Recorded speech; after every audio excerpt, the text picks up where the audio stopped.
اللہ من الشیطان الرجیم بسم اللہ الرحمن الرحیم السلام علیکم ورحمۃ اللہ وبرکاتہ۔ الحمد للہ بنعمتہ تتم الصالحات لا حول ولا قوۃ الا باللہ۔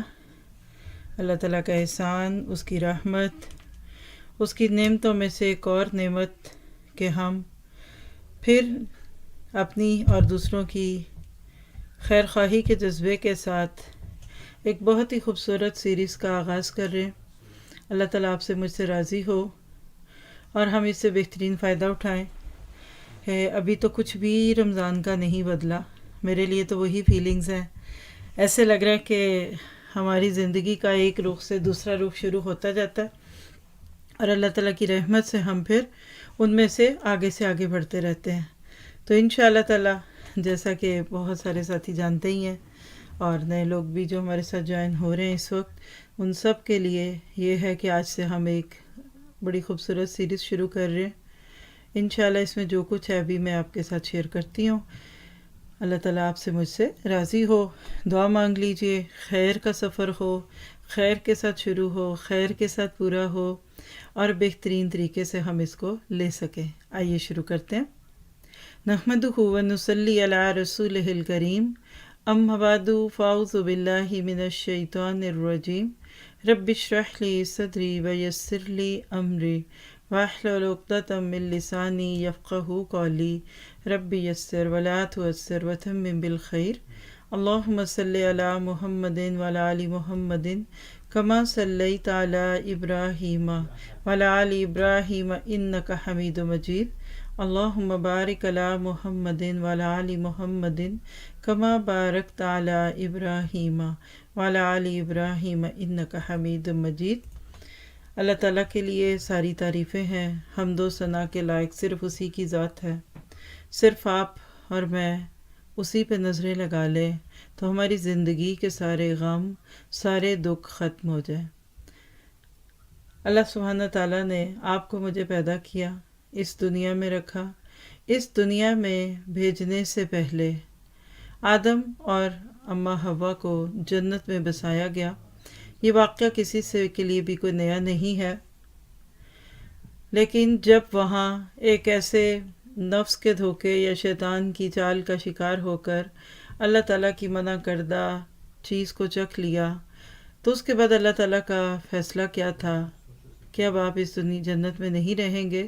کل نہبطوا منہا جمیعا، بس سب نکل جائیے یہاں سے اکٹھے ہی۔ فَإِمَّا يَأْتِيَنَّكُم مِّنِّي هُدًى، پھر جب آئے گی آپ کے پاس میری طرف سے ہدایت، فَمَن تَبِعَ هُدَايَ، پھر جس نے پیروی کی ہدایت کی، وَلَا خَوْفٌ عَلَيْهِمْ وَلَا هُمْ يَحْزَنُونَ، پھر نہ تو ان پر کوئی خوف ہوگا،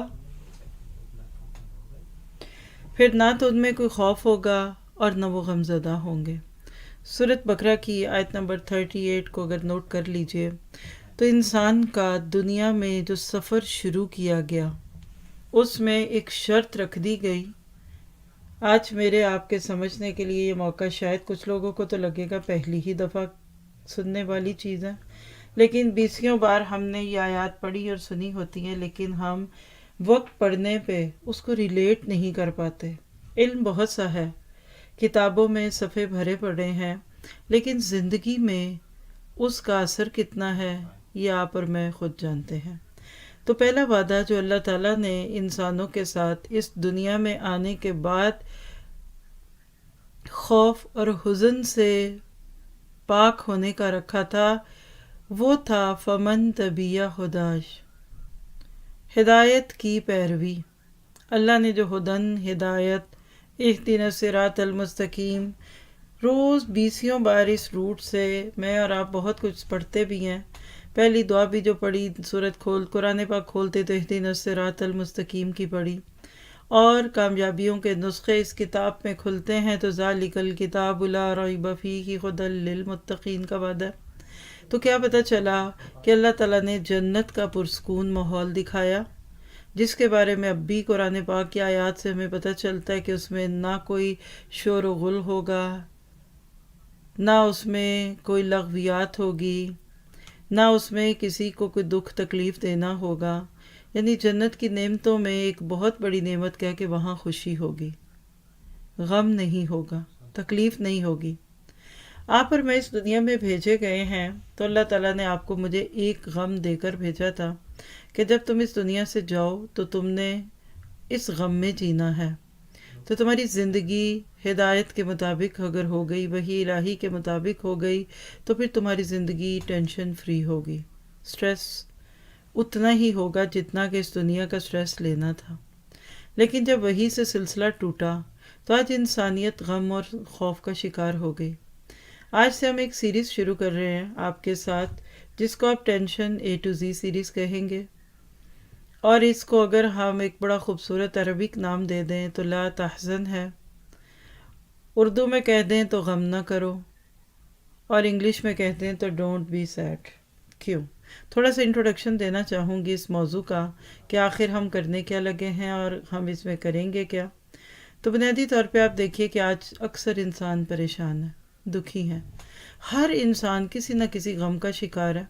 آپ راہ چلتے کچھ لوگوں کو روک کر پوچھیے آپ کو کوئی غم ہے، پھر ذرا داستان غم دیکھیے کتنی طویل ہے. حتیٰ کہ دیکھا گیا کہ اس دنیا میں انسان کسی بھی حال میں ہو خوش نہیں ہے. ہر ایک کو کوئی نہ کوئی غم لاحق ہے. آپ کہہ لیجئے کہ مال ہے تو صحت نہیں ہے، صحت ہے تو مال نہیں ہے، اولاد نہیں تو اولاد نہ ہونے کا غم، ہو گئی تو اس کے بگاڑ کا غم، ان کی ضروریات کیسے پوری کی جائیں. ایسے لگتا ہے کہ انسانیت کے اوپر ہر وقت غم کی ایک کیفیت طاری ہے، اور جس نے انسانوں کو اندر سے کھوکھلا کر دیا ہے. جیسے آپ دیکھیے کہ کوئی عمارت ظاہر بڑی خوشحال خوبصورت دکھے، لیکن اندر سے کھوکھلی ہو چکی ہو، دیمک زدہ ہو چکی ہو، اور ذرا سا ہاتھ کا زور کا بوجھ پڑ جائے تو وہ دیوار گر جائے. اسی طرح سے لگتا ہے کہ کسی بھی انسان کی عمارت، اس کا جسم بظاہر خوشحال دکھے، خوش نما دکھے، خوش گفتار بھی ہیں، دیکھنے میں خوش اتوار بھی ہیں، بھرپور توانا، صحیح. لوگ رش کرتے ہیں ان کو دور سے دیکھتے، ان کی لمبی گاڑیاں، ان کے بڑے بڑے گھر اور ان کی ساری چیزوں کو. لیکن اگر آپ ان کے اندر، دل کے اندر جھانک کر دیکھیں تو رو کے کہیں گے میرے لیے دعا کیجیے، بس میرے لیے یہ مسئلہ، میرے لیے یہ کیجیے. یعنی ایسے لگتا ہے کہ پوری دنیا جو ہے اس وقت دکھ اور غم کا شکار بنی ہوئی دکھتی ہے. آخر کیوں؟ کیا یہ دکھ اور غم ایک ان نیچرل چیز ہے؟ یہ نہیں ہونا چاہیے تھا اور اس سے آپ اور میں بالکل نکل سکتے ہیں؟ یہ سارے سوالات کا جواب انشاءاللہ اس سیریز میں ہوگا. الحمدللہ شارٹ کورسز میں سے ایک طویل کورس ہے یہ بھی یاد رکھیے، کیونکہ آج اس موضوع پہ بات کرنے کی ضرورت بہت ہے. اور اس پورے سفر میں جو چیزیں آپ کے ساتھ شیئر کی جائیں گی اس کا چند جملوں میں آپ کو خلاصہ دے دوں کہ اصل میں تو یہ ایک دنیا کے غم کو آخرت کے غم میں ڈھالنے والی سیریز ہے. کیونکہ ہماری ساری زندگی کے غموں، دکھوں، تکلیفوں کا ایک بڑا حصہ صرف دنیا کی کامیابیاں پانے کا غم اور دنیا کی ناکامیوں سے بچنے کا غم ہے. اگر ہم اس غم دنیا کو غم آخرت بنا دیں گے اور فمن طبیع خدا یاج پہ عمل کر لیں گے تو یقین کیجئے یہ غم جب آخرت کے غم میں ڈھلے گا تو پہلے تو ہمیں اپنی فکر لگے گی، پھر دوسروں کی لگے گی. فَلَعَلَّكَ بَاخِعٌ نَفْسَكَ عَلَىٰ آثَارِهِمْ. یہ صرف نبی صلی اللہ علیہ وسلم ہی کی صفت نہیں بنے گی، یہ انسانوں کی بھی بن جائے گی اور انسانیت کی بھی بن جائے گی. ہوتا کیا ہے کہ جب آپ اور میں دنیا کے غموں سے پیچھے ہو کر آخرت کے غموں کو اپنی زندگی میں جگہ دیتے ہیں نا، تو یہی ہے اصل میں ٹینشن فری زون میں داخل ہونا. تو اس سیریز کا نام ہے غم نہ کرو. اللہ تعالیٰ ہمارے ساتھ ہے، اور اس میں اگر ہم دیکھیں تو قرآن پاک کی بڑی خوبصورت آیت جس میں یہ لفظ ایز اٹ از آیا آپ کے سامنے رکھتی ہوں. سورۃ توبہ آیت نمبر 40، 40 نمبر آیت ہے. اللہ کے نبی صلی اللہ علیہ وسلم کا سفر ہجرت ہے اور آپ کے ساتھ آپ کے پیارے ساتھی ابو بکر صدیق ہیں. پیچھے دشمن ہے، جان کی قیمت مقرر ہو چکی ہے کہ زندہ یا مردہ لے آئے کوئی تو ان کو 100 اونٹوں کی قیمت ملے گی، جو آج کے حساب میں 100 بڑی بڑی گاڑیوں کی قیمت کے مترادف سمجھیے. اپنا مدر لینڈ جس کو مکہ کہتے ہیں سب دشمن ہو چکا ہے. رشتہ دار آپ کی جان لینے کے لیے تیاریاں ہیں ہجرت کے پہلے کے چند دن کہ جب دشمنوں نے حصار تک کر لیا اور ساری کوششوں میں سے کہ کیا کریں، ان کو راستے سے نکال دیں، قتل کر دیں، جیسے حضرت یوسف کی سازشیں ان کے سگے بھائیوں نے کی تھی نا، تو اللہ کے نبی کے بھی کوئی چچیرے بھائی تھے تو کوئی پھپھیرے بھائی تھے، ان میں سے بھی کچھ لوگوں نے اپنے آپ کو اس کام پہ مقرر کر لیا تھا کہ چلو پھر اس کو ختم کرتے ہیں۔ وہ تو اپنی جگہ ایک موضوع ہے، لیکن میں آپ کو ذرا سا احساس دلانا چاہتی ہوں، کیونکہ میرے آپ کے لیے سب سے بہترین رول ماڈل اللہ کے نبی صلی اللہ علیہ وسلم ہے۔ وہ استادوں کے استاد ہیں، عالموں کے عالم ہیں، وفوق کل ذی علم علیم کی کیفیت کو لے لیجئے تو اللہ تعالیٰ نے انسانوں میں سے اگر کسی کو میرے آپ کے لیے رول ماڈل بنایا تو وہ اللہ کے نبی ہیں۔ بیچ میں استاد اپنی مثالیں بھی دے سکتے ہیں، دوسروں کے واقعات بھی بتا سکتے ہیں، لیکن یاد رکھیں سب سے اوپر اللہ کے نبی۔ اللہ کے نبی صلی اللہ علیہ وسلم کی پوری زندگی دیکھ لیجئے تو ڈے ون سے جس انسان پہ آج آپ اور میں اگر حسرت کریں، افسوس کریں، تو وہ بچہ ہوتا ہے جس کے پیدا ہونے سے پہلے اس کے باپ کا انتقال ہو جاتا ہے۔ پھر آپ دیکھیے کہ وہ بچہ بھی ہماری نظروں میں بہت ہی زیادہ قابل رحم ہوتا ہے کہ جس کو کوئی کبھی چچا پالے تو کبھی دادا پالے، پھر جس کی ماں کا بھی انتقال ہو جائے کچھ سال کے بعد۔ اتنے صدموں دکھوں سے گزرتے گزرتے وہ بچہ ذرا سا بڑا کیا ہوا کہ جب اس کے اندر دوسرے بچوں سے مختلف کیفیات دکھنے لگیں تو معروف ہو جائے قتیلہ محمد۔ شک صدر کا جو ایک واقعہ آپ کے بچپن میں ہوا کہ جبرائیل علیہ السلام نے آ کر آپ کا سینہ کھولا اور اس کے اندر سے دل کو دھویا زمزم سے، تو جو ساتھ کھیلتے بچے تھے وہ آپ کو بے ہوش دے کر شور مچاتے ہیں کہ یہ بچہ تو مار دیا گیا، لیکن بالآخر بعد میں جب پتہ چلا کہ نہیں یہ تو کوئی اور ہی اثرات ہے، تو بی بی حلیمہ سعدیہ بھی گھبرا گئیں کہ اس بچے کو اپنے ساتھ رکھنے سے کہیں کوئی اور مشکل نہ آ جائے، لہٰذا ان کو اپنے گھر میں واپس بھیجتی ہیں۔ وہاں سے آپ کی زندگی کا سفر شروع ہوتا ہے، دادا کیسے باپ بن کے پالتے ہیں، لیکن اللہ تعالیٰ نے دادا کو بھی اتنی مہلت نہیں دی، گو کہ جتنی بھی مدت رہے عزت اور تکریم اور محبت کی حد کر دی اپنے پیارے پوتے کے لیے۔ ان مسندوں پہ کوئی نہ بیٹھ سکے جہاں بچپن کے محمد صلی اللہ علیہ وسلم بیٹھا کرتے تھے۔ کسی کو جرأت نہیں تھی عبد المطلب سے بات کرنے کی، اور اللہ کے نبی ان سے کھل کے بات کرتے تھے۔ اور ہوتے ہوتے پھر جب دادا کا سایہ گیا تو ابو طالب نام کے چچا نے باپ بن کے واقعی پالا، اور اپنی زندگی کے آخری دن تک وہ بہترین چچا بنے۔ اللہ کے نبی کی حدیث ہے کہ چچا مثل باپ کے ہے، سنوا ہے۔ ابو طالب نے اس کا حق ادا کیا، لیکن جوانی کے ساتھ ہی آپ کے اندر جو تبدیلیاں تھیں، جو آپ اس بت پرستانہ ماحول سے متنفر تھے، آپ کو کبھی بھی بت پرستی اچھی نہ لگی، آپ کو کبھی بھی رقص و راگ رنگ کی محفلیں اچھی نہ لگی، لوگ سمجھنے لگ گئے یہ بچہ کوئی انیوژل بچہ ہوگا۔ اور جب چچا کے ساتھ سفر تجارت میں تھا اور وہاں ایک راہب نے آپ کے اندر کچھ علامتیں دے کر مشورہ دیا کہ اس کو واپس لے جاؤ، کیوں کہ یہ بچہ میرے گمان کے مطابق وہی بچہ ہے جس کا یہود انتظار کر رہے ہیں، تو ایسا نہ ہو کہ اس کو کچھ نقصان ہو۔ یہ بھی وقت گزر گیا، اللہ کے نبی کی بھرپور جوانیاں شروع ہوتی ہیں۔ اللہ کے نبی صلی اللہ علیہ وسلم ان ساری خرافات سے پاک صاف زندگی شروع کرتے ہیں جس میں عموماً اس عمر کے لوگ ہوتے ہیں، اور بالآخر پھر جب اللہ نے آپ کی عمر مبارک 25 سال کے قریب کی تو آج انسانوں کی دنیا کے غموں میں سے ایک غم 15 سال بڑی عورت سے نکاح کر دیا گیا، اور وہ بھی عورت جس کے بچے بھی ہیں، اور ایک سے زائد بار وہ پہلے کسی کی زوجیت میں رہ چکی ہے۔ آپ کے میرے ترس کھانے کے درجوں میں یہ ایک بہت بڑا ترس ہے، عمر کے چھوٹے، ان میرڈ، اور وہ میرڈ، اور یہ بچوں والے بھی نہیں ان کے بچے۔ یہ بھی غم پڑا اللہ کے نبی پہ، لیکن دیکھیے کیا کھل کھلاتا معاشرہ، کیا خوبصورت گھر تھا، ہوم سویٹ ہوم۔ خیر، خدیجہ رضی اللہ تعالیٰ عنہ آپ کی زندگی میں کیا آئیں، کیا آپ کا تو رخ بدل گیا۔ پہلے تو وہی تھی سوچ زندگی جیسے کہ عام لوگوں کی ہوتی ہے، لیکن بالآخر ہوا کیا کہ خدیجہ رضی اللہ تعالیٰ عنہ جیسی مالدار متول کہہ لیجئے اور معاشرے میں باعزت عورت آپ کی بیک بون ثابت ہوئی، اور اللہ نے آپ کو جب دوسری چیزوں سے فارغ کیا اور آپ خدیجہ ہی کے مال سے تجارت کر کے دوسروں سے ڈبل نفع کمانے والے بنے، تو اللہ تعالیٰ نے آپ کے اندر وہ سوچ ڈال دی۔ وَتَبَتَّلْ إِلَيْهِ تَبْتِيلًا، سورۃ مزمل میں اس کا ذکر ہے۔ تنہائی پسند ہو گئے، غار حرا میں جا کے رہنے لگے۔ اب کمانے اور برتنے سے وہ شغف نہ رہا جو کہ عموماً اس عمر میں ہوتا ہے، تو خدیجہ رضی اللہ تعالیٰ عنہ کا مال اسلام کی بنیادوں میں پڑ گیا، اور اس شوہر کو بھی انہوں نے سپورٹ کیا، اور اس کے بعد اسلام کے ابتدائی دن بھی تھے۔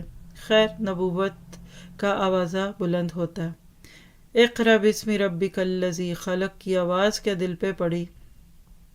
زملونی زملونی کہتے کہتے بیوی کو کہا کہ مجھے تو کچھ خوف آ رہا ہے۔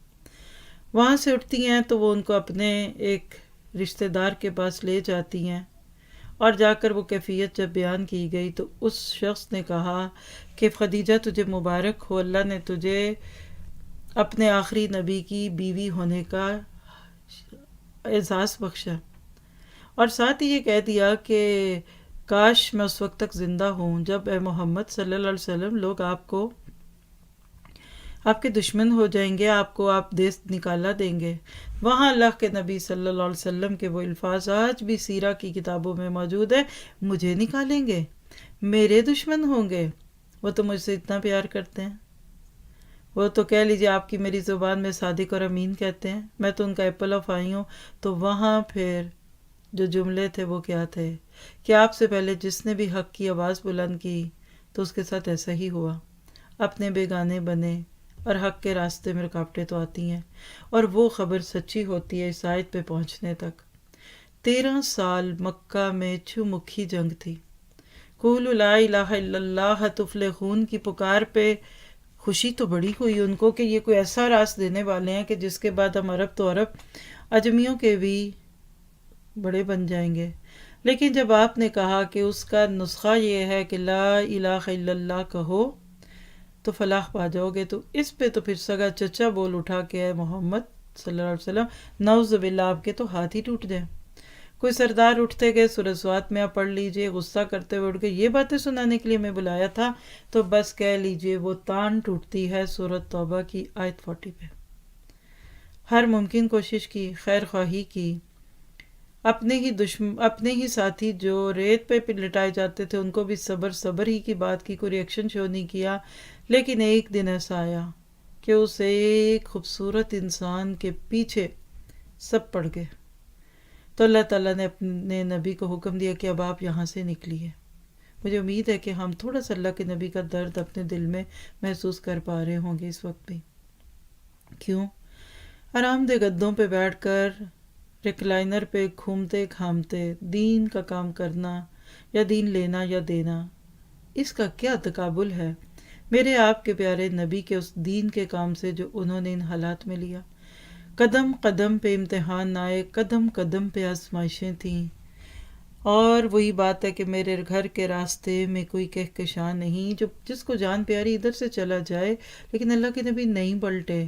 آپ نے اس دین کو پھیلانے کا غم اپنے اوپر اتنا سوار کر لیا کہ آپ کو لوگوں کی باتیں غمزدہ نہ کر سکی، تانے غمزدہ نہ کر سکے۔ طائف کے میدان میں جوتوں کا خون آلود ہونا، زخمی پاؤں آپ کو غمزدہ نہ کر سکے، اور یہی ٹریننگ آپ کے صحابہ کو ملی۔ ان کو بھی محنت کی اور درد کی سہنے کی اتنی عادت پڑ گئی کہ بلال کوئلوں پہ بھی لٹا کے مسکرائے جاتے دیکھے گئے۔ تو دین کے اس رستے میں جب یہ کیفیت ہو کہ بال بال غموں میں، دکھوں میں اور تکلیفوں میں جکڑا ہو، اور اگلی زندگی میں بھی دیکھ لیجئے بیٹے نہیں بچے، بیٹیاں ہی بیٹیاں، اور سارے بچے دنیا میں چلے گئے، آپ کی زندگی سے صرف ایک بیٹی رہ گئی، وہ بھی آپ سے 6 ماہ کے بعد اس دنیا سے چلی گئیں، آپ کی بیویاں آپ کا ساتھ چھوڑ گئیں، آپ کے چچا جو چلے دین پہ نہ بھی آ سکے لیکن آپ سے تو محبت تھی، وہ باہر کے گھر کے سارے سہارے ختم ہو گئے، عام الحزن بن گیا آپ کی زندگی کا 10 نبوی کا سال۔ لیکن اللہ کے نبی غار ثور میں کھڑے بلا حضرت ابو بکر صدیق رضی اللہ تعالیٰ عنہ کے اندیشوں کے غم میں یہ کہہ رہے ہیں کہ لا تحزن ان اللہ معنا، غم نہ کیجئے، بے شک اللہ ہمارے ساتھ ہے۔ یہ ہے لا تحزن کا لفظ جو ہمارے اس کورس کا نام ہے۔ اگر میں نے اس سے زیادہ بات ہجرت کی کر دی تو پھر 1 گھنٹہ اور چاہیے ہوگا مجھے، جو ابھی نہیں لینا آپ سے۔ یعنی اللہ ہمیں سب کو یہ کہتا ہے، قیامت تک کے قرآن پڑھنے والوں کو کہتا ہے الا تنصروہ، اگر تم نے نبی کی مدد نہ کی تو کوئی پرواہ نہیں ہے، فقط نصرہ اللہ، کیونکہ اس کی مدد تو اللہ کر چکا۔ کب؟ اذ اخرجہ الذین کفروا، جب کافروں نے ان کو نکال دیا تھا۔ تو اتنا بڑا صدمہ اللہ کے نبی پر ٹوٹا کہ اپنے گھر سے بے گھر کر دیے گئے۔ ہم تو گھر سے 2 دن دور رہ جائیں تو ہم روتے ہیں، ہائے ہم گھر میں نہیں، ہم گھر سے باہر ہیں، ہم مہاجر بنے بیٹھے، ہمارے پاس یہ نہیں وہ نہیں ہے۔ لیکن اس وقت جب ثانی اثنین، ابو بکر صدیق کا خوبصورت لقب کہہ لیجیے آپ، یہاں تذکرہ کہہ لیجیے، جو بھی کہہ لیجیے، یعنی جب وہ صرف 2 میں کا دوسرا تھا، اس ہما فی الغار، جب وہ دونوں ہی غار میں تھے۔ کون؟ اللہ کا نبی اور صدیق اکبر۔ کیا؟ اذ یقول لصاحبہ، جب اپنے صاحب سے کہہ رہے تھے۔ اور یہ کب ہوا کہ جب غار ثور میں پناہ لی تو اوپر سے دشمن کے قدموں کی آواز بھی آئی اور پاؤں بھی دکھ رہے ہیں۔ حضرت ابو بکر کو غم اپنا نہیں تھا، غم تھا تو محمد رسول اللہ صلی اللہ علیہ وسلم کا غم تھا، اور ان کو یہ پتا تھا کہ یہ ایک شخص کی حفاظت نہیں میں کر رہا، میں ایک دین کی حفاظت کر رہا ہوں۔ کیونکہ اگر آج اللہ کے نبی کو کچھ ہو گیا، جبکہ اسلام کی تاریخ ابھی بنی نہیں، مکہ کا دور تو مظلومیت کا دور تھا، اگر یہاں آج کچھ اس نبی کو ہو گیا تو پھر دین کا آگے بیڑا کون اٹھائے گا؟ اس طرح اللہ کے نبی کو جان سے لگا کے رکھتے تھے ابو بکر صدیق۔ کیسے آپ کے تحفظ کی خاطر اپنے پاؤں میں سانپ سے ڈسواتے رہے۔ پڑھیے جا کے واقعات، آپ جا کے صرف سیرہ میں سے کھول کے پڑھ لیجیے، رحیق و مختوم میں سے صرف سفر ہجرت پڑھ لیجیے تو آپ کو یہ آیت سمجھ میں آ جائے گی۔ ایسی کیفیت میں جب ابو بکر صدیق کا پریشان ہونا قدرتی تھا، اللہ کے نبی کا جملہ سنیے، لا تحزن ان اللہ معنا، غم نہ کیجیے، اللہ تعالیٰ ہمارے ساتھ ہے۔ اس وقت اللہ تعالیٰ نے اس پر اپنی طرف سے سکون قلب نازل کیا اور ان کی مدد ایسے لشکروں سے کی جو تم کو نظر نہ آتے تھے۔ وہ کون سے تھے آپ کو مجھے کیا لگے؟ کیونکہ وَلِلَّهِ جُنُودُ السَّمَاوَاتِ وَالْأَرْضِ، آسمان و زمین کے لشکر تو اللہ کے ہی ہیں۔ غالباً سورہ احزاب کی آیت ہے۔ کیا پتہ چلا؟ اللہ نے نہ دکھنے والے سہاروں سے اپنے نبی کی مدد کر دی اس وقت بھی، اور ساتھ ہی اور کافروں کا بول نیچا کر دیا، اور اللہ کا بول تو اونچا ہی ہے۔ اللہ تعالیٰ زبردست اور دانا و بینا ہے۔ تو کیا پتہ چلا کہ سفر ہجرت کے دوران اللہ کے نبی کے منہ سے جو جملے نکلے، یہ ہے ہمارے اس کورس کا نام، لا تحزن، غم نہ کیجیے۔ یہ جملہ آپ میں بہت دفعہ پڑھیں گے بھی، بولیں گے بھی اور سنیں گے بھی۔ ایک تو اس کورس میں ہم کیا کرنے والے ہیں ذرا سا سمجھ لیجئے تاکہ آپ کی ذرا سی الجھن دور ہو۔ پہلی بات تو دیکھیے کہ قرآن پاک میں حزن سے متعلق 44 کے اراؤنڈ آیتیں ہیں، بلکہ میں آپ کو ایگزیکٹ فگر بھی بتا دیتی ہوں تاکہ آپ اس کی فکر کریں۔ 42 ٹائم یہ لفظ قرآن پاک میں ڈیفرنٹ فارم میں آیا ہے اور 42 آیتیں ہیں اس میں۔ آج آپ کے سامنے ایک آیت رکھی ہے نا، یہ سورۃ توبہ کی آیت 40 ہے۔ اسی طرح سب سے پہلے تو اس سفر میں آپ کے ساتھ قرآن پاک کی آیات شیئر کیا کروں گی، پھر آف کورس اللہ کے نبی کی احادیث، پھر اسی طرح ہم اس میں کی ایک بہت ہی خوبصورت کتاب ہے لا تحزن، ڈاکٹر آئز قرنی کی لکھی ہوئی کتاب ہے، آج کے دور کی بلکہ اس ڈیکڈ کی، یعنی پچھلے 10 سالوں میں جس کتاب کو سب سے زیادہ پبلشڈ ہونے کا اللہ کی رحمت سے اعزاز ملا، وہ کتاب لا تحزن ہے۔ بنیادی طور پہ یہ عربی کتاب تھی، اس کے 30 سے زائد زبانوں میں ترجمے آج بھی موجود ہیں۔ 10 سالوں میں 1 کروڑ سے زائد اس کے نسخے بک چکے ہیں، بلکہ بڑی بڑی شخصیات جو دنیا میں دینی اور دنیاوی لحاظ سے معروف ہیں، مثلا دیکھیے سعودی ولی عہد سلمان بن عبدالعزیز، ان کا یہ اقرار موجود ہے کہ میں 3 مرتبہ اس کتاب کو شروع سے آخر تک پڑھ چکا ہوں اور ابھی بھی یہ میرے پاس ہے۔ اسی طرح صدام حسین ایک شخصیت ہے ماضی کے، زندگی کے آخری دن جیل کی تنہائیوں میں اس کتاب کو پڑھتے ہوئے ملے۔ اسی طرح معمر قذافی کے بارے میں بھی آتا ہے۔ یعنی یہ کتاب اتنی معروف کتاب ہے جو آپ پڑھنے والے ہیں، لیکن یاد رکھیں کہ یہ کتاب پارٹ آف دی کورس ہے۔ آپ اس وقت بک کے لنک میں نہ الجھیں، کیونکہ بک کو بک کے طور پہ نہیں لیں گے ہم، انشاءاللہ آپ دیکھیں گے خود ہی کہ کس طریقے سے آپ تک یہ بات پہنچے گی۔ پھر اسی طرح یہ وہ کتاب ہے جس پہ آج تک 2 PhD کے مقالے لکھے جا چکے ہیں۔ یعنی کچھ چیزیں معروف ہوتی ہیں نا تو اللہ ان کے کام کو جمع کرنے یا محفوظ کرنے کے لیے اس پہ مزید کام کرواتے ہیں، جیسے صحیح بخاری کے اوپر پھر آگے بہت سارے آگے کورسز ہوئے۔ اسی طرح اس کتاب کی بنیاد پہ ایک جرمن خاتون تھی برلن یونیورسٹی سے، اور ایک مصری خاتون تھی عین الشمس نام کی یونیورسٹی سے، انہوں نے اسی کتاب کے اوپر PhD کی ہے۔ اس پوری کتاب کا بنیادی پیغام کیا ہے؟ انسان کی زندگی میں سب سے بڑا بوجھ غموں کا حاوی ہونا ہے۔ اور لکھ لیجیے اپنے لیے، غم، اس سے میں اور آپ الگ نہیں۔ یہ جو کسی کو آپ کہتے ہیں نا غم نہ کرو، تو یہ اس کا یہ معنی نہیں ہے کہ فکر کرنے سے منع کیا گیا اور مغموم نہیں ہونا، ایسا نہیں، کیونکہ غم زدہ ہونا انسان کے اختیار میں نہیں ہے۔ جس سے منع کرنے کی ضرورت پیش آئے وہ کیا ہے چیز، کس سے روکو؟ ان کاموں کے کرنے سے رک جاؤ جو غم و اندوہ کا باعث بنتے ہیں۔ آپ دیکھیے کہ انسان کو دنیا کے نظام پہ غور کرنا چاہیے، کس طرح چیزیں اپنی ضد کے ساتھ قائم ہیں نا۔ خوشی ہے تو غم، صحت ہے تو بیماری، تو عموماً ہم خوشی رہتے ہیں نا۔ تو اللہ تعالیٰ پیغام دیتے ہیں کہ اگر تمہاری زندگی میں کوئی پریشانی آ جائے تو دکھی نہ ہو، چھوٹی چھوٹی مصیبتوں کو برداشت کرو، عادی ہو جاؤ گے تو بڑے مصائب کو بھی تم برداشت کرو گے۔ پھر اس کی سیریز میں ہم اقوال بھی دیکھیں گے، اس پوری بک کے اندر بھی بہت سارے اقوال ہیں، کیونکہ دیکھیں ہدایت مومن کی گمگشتہ مثال ہے۔ اور میں اس کو جس انداز سے پڑھانے کی نیت کر کے بیٹھی ہوں وہ بھی بتا دوں۔ آپ دیکھیے کہ الحمدللہ قرآن کی آیتیں قرآن کے ساتھ، احادیث کے ساتھ، اسی طرح ایک ایک چیز ورڈ ٹو ورڈ روایتی انداز سے پڑھنے کا کام صدیوں سے چل رہا ہے اور الحمدللہ قیامت تک چلتا رہے گا۔ اللہ نے ایسے ایسے علماء کرام اور استاد دیے جو قرآن سنت سے ہٹ کے ایک لفظ نہیں بولتے، الحمدللہ آن ریکارڈ موجود ہے چیزیں۔ لیکن اس وقت ہم دین داروں کو نہیں، وہ لوگ جو بھی دین کی طرف آئے نہیں، ان کو دین کی طرف بلانے کا عزم کیے بیٹھے ہیں۔ تو لہٰذا اس کتاب کو ہم بڑے ریلیکس وے میں پڑھیں گے۔ تقریباً 300 ٹپس آپ کو اس پورے کورس میں ملیں گی۔ کیسے ڈونٹ بی سیڈ، سیڈنس کو دور کرنے کی چیزیں، اس میں سائیکلوجیکل چیزیں بہت ساری شیئر ہوں گی، پرسنل گرومنگ کی بہت ساری چیزیں ہوں گی، کیونکہ دیکھیں جس کو تو غم یہ لگا ہے نا کہ بیمار کو ٹھیک کرنا ہے، پھر وہ ایک روایتی گولی پہ نہیں رہتا۔ تو انشاءاللہ ہر وہ چیز جو قرآن سنت کی حد کے اندر آتی رہے گی ہم اس کو دیں گے۔ آپ کا کام کیا کہ جو لائیو براڈ کاسٹ سے دیکھیں گے ان کے سامنے سلائڈز ہوں گی، یہ پن پوائنٹس ہوں گے چھوٹے چھوٹے جو آپ نوٹ کرنا چاہیں کر لیجئے، وہ چیزیں آپ کو فوکس رکھیں گی۔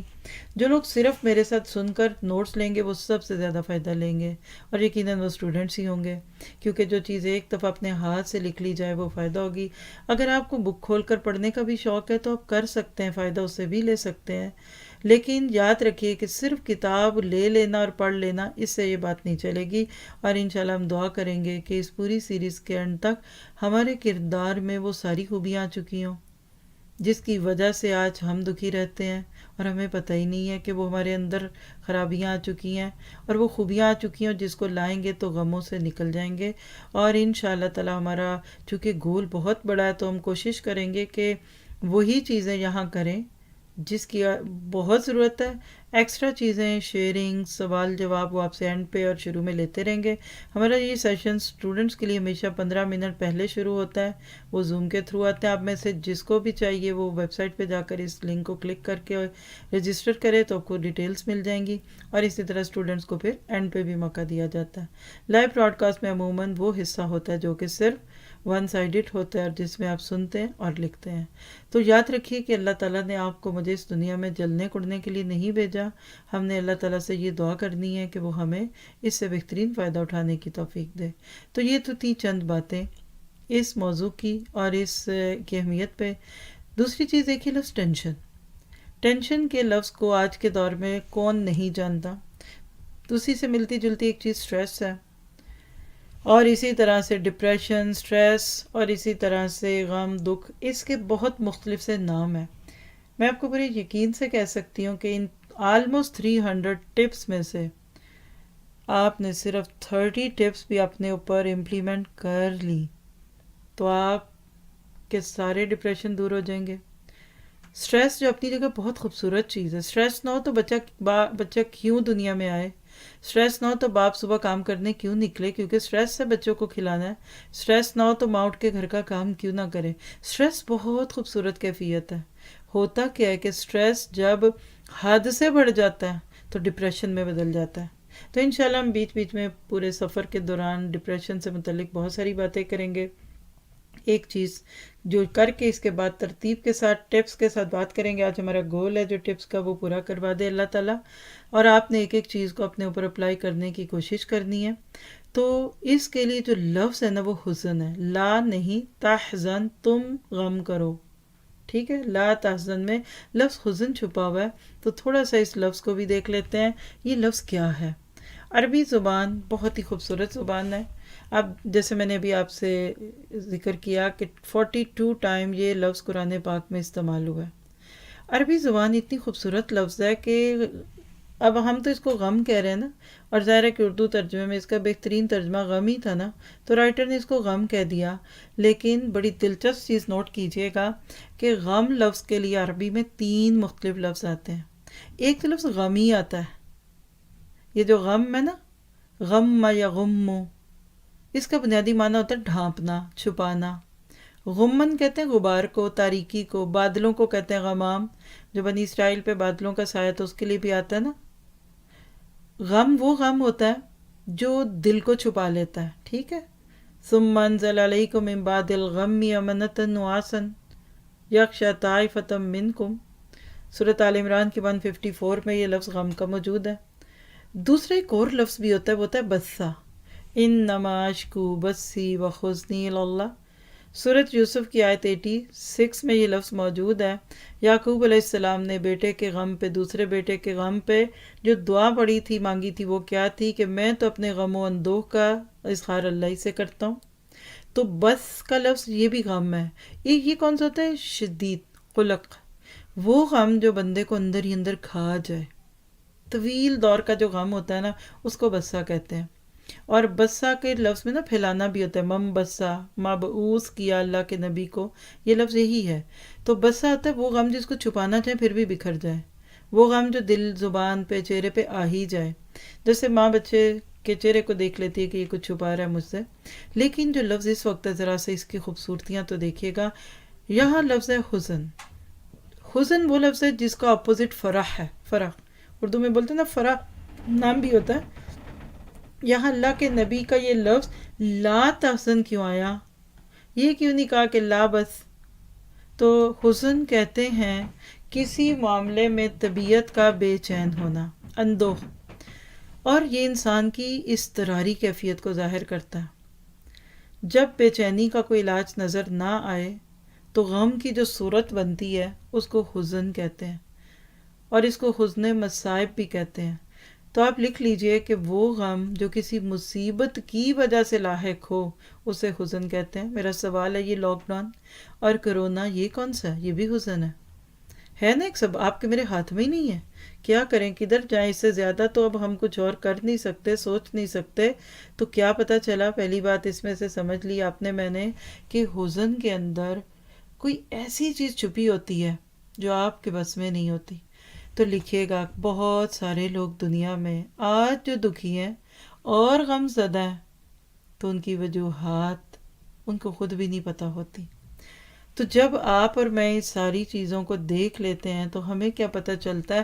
حادثاتی غم, حزن یا حزنہ, کسی حادثے یا مصیبت کی وجہ سے,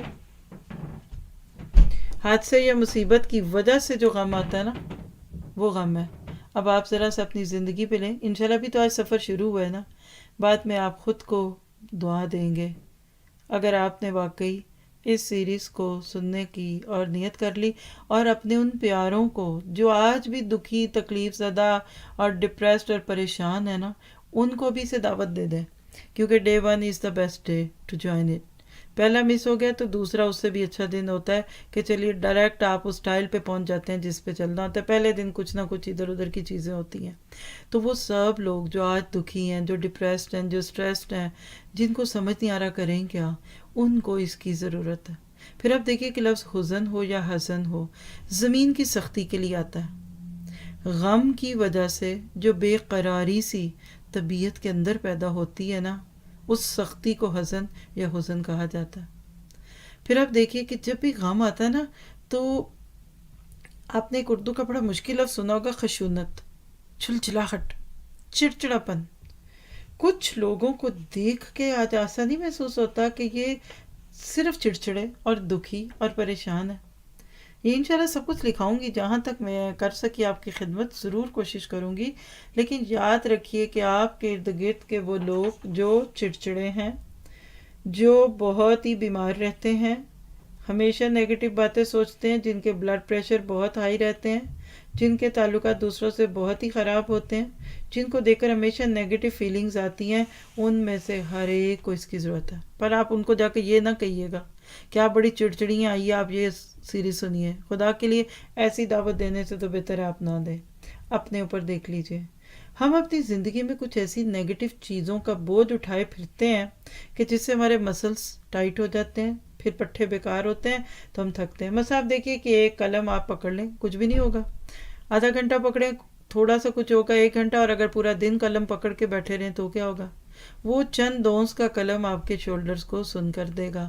اسی طرح دنیا کے بہت سے مسئلے، بہت سے غم ایسے ہوتے ہیں جن کو پکڑ کے نہیں پکڑنا، چھوڑو، پھینکو اس کو. لیکن مستقل لینے سے جو کیفیت پیدا ہوتی ہے اس کو ٹینشن کہتے ہیں، اس کو ڈپریشن کہتے ہیں، اور بالآخر پھر نیگیٹیوٹی اس بندے کے اندر آنے لگتی ہے. تو بہرحال یہ چند چیزیں ضروری تھیں آپ کے میرے کرنے اور کرانے کی.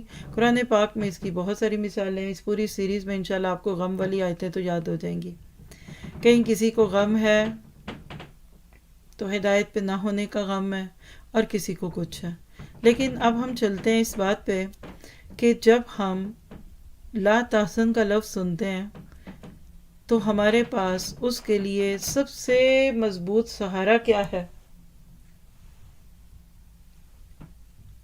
کہ جس سہارے کو پکڑ کر آپ اور میں انشاءاللہ پھر کسی اور کی طرف دیکھنا نہیں چاہیں گے، وہ ہے میرے آپ کے پیارے رب کا سہارا. تو پہلی ٹپ لکھیے گا اس سفر کی پہلی چیز. آپ چاہتے ہیں آپ بے غم ہو جائیں، بے خوف ہو جائیں، تو کہیے یا اللہ. دل کے اندر سے نکالیے یہ لفظ، یا اللہ، یا اللہ، یا اللہ. اردو میں بھی تو کبھی یہ تسبیح پڑھے نا. عربی میں اللہم، اللہم، اللہم.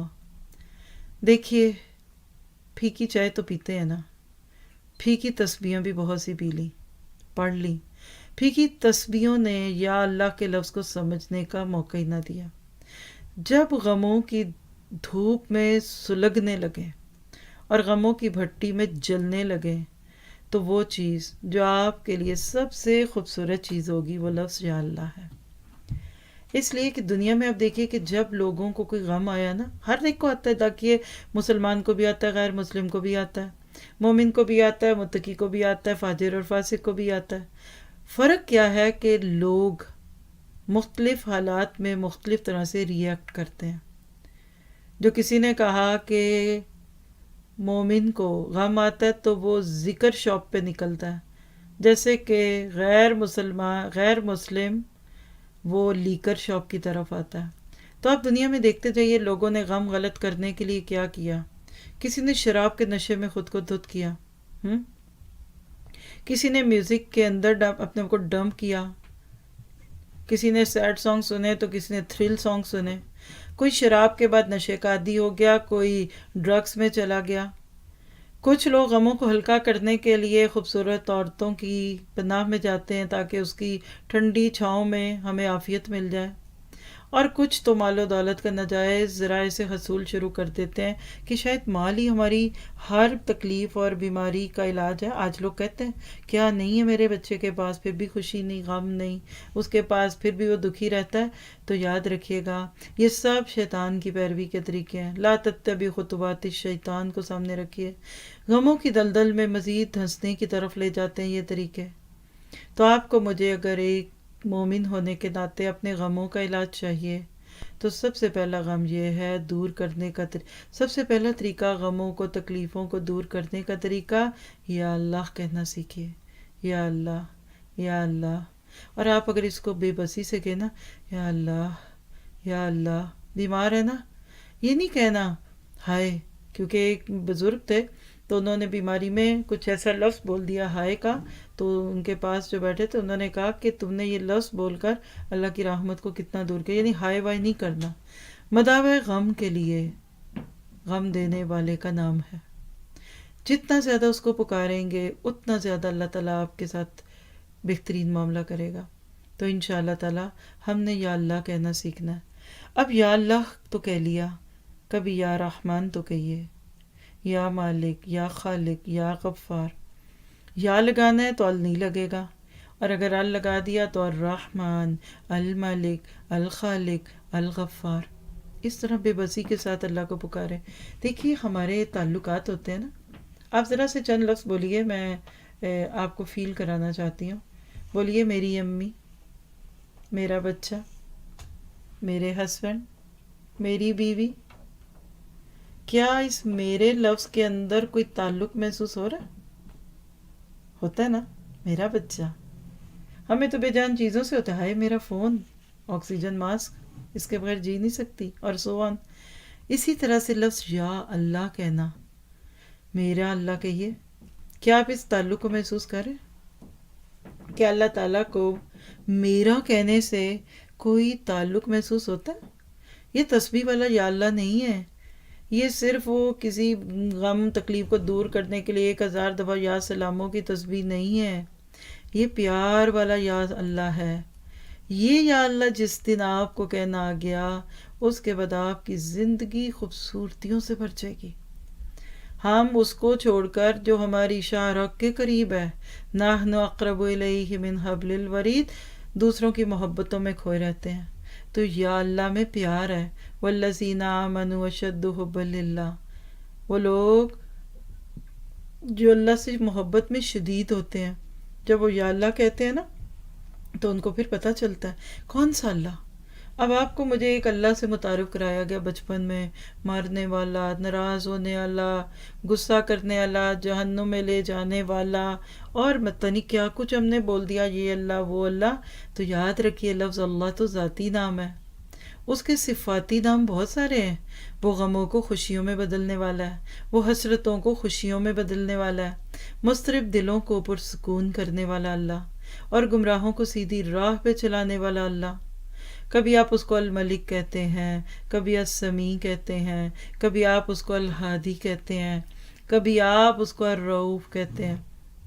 یہ وہ اللہ ہے کہ جس کو آپ اگر پہچاننا چاہیں تو خود سے ایک سوال کیجئے، کیا میں اللہ کو پہچانتی ہوں؟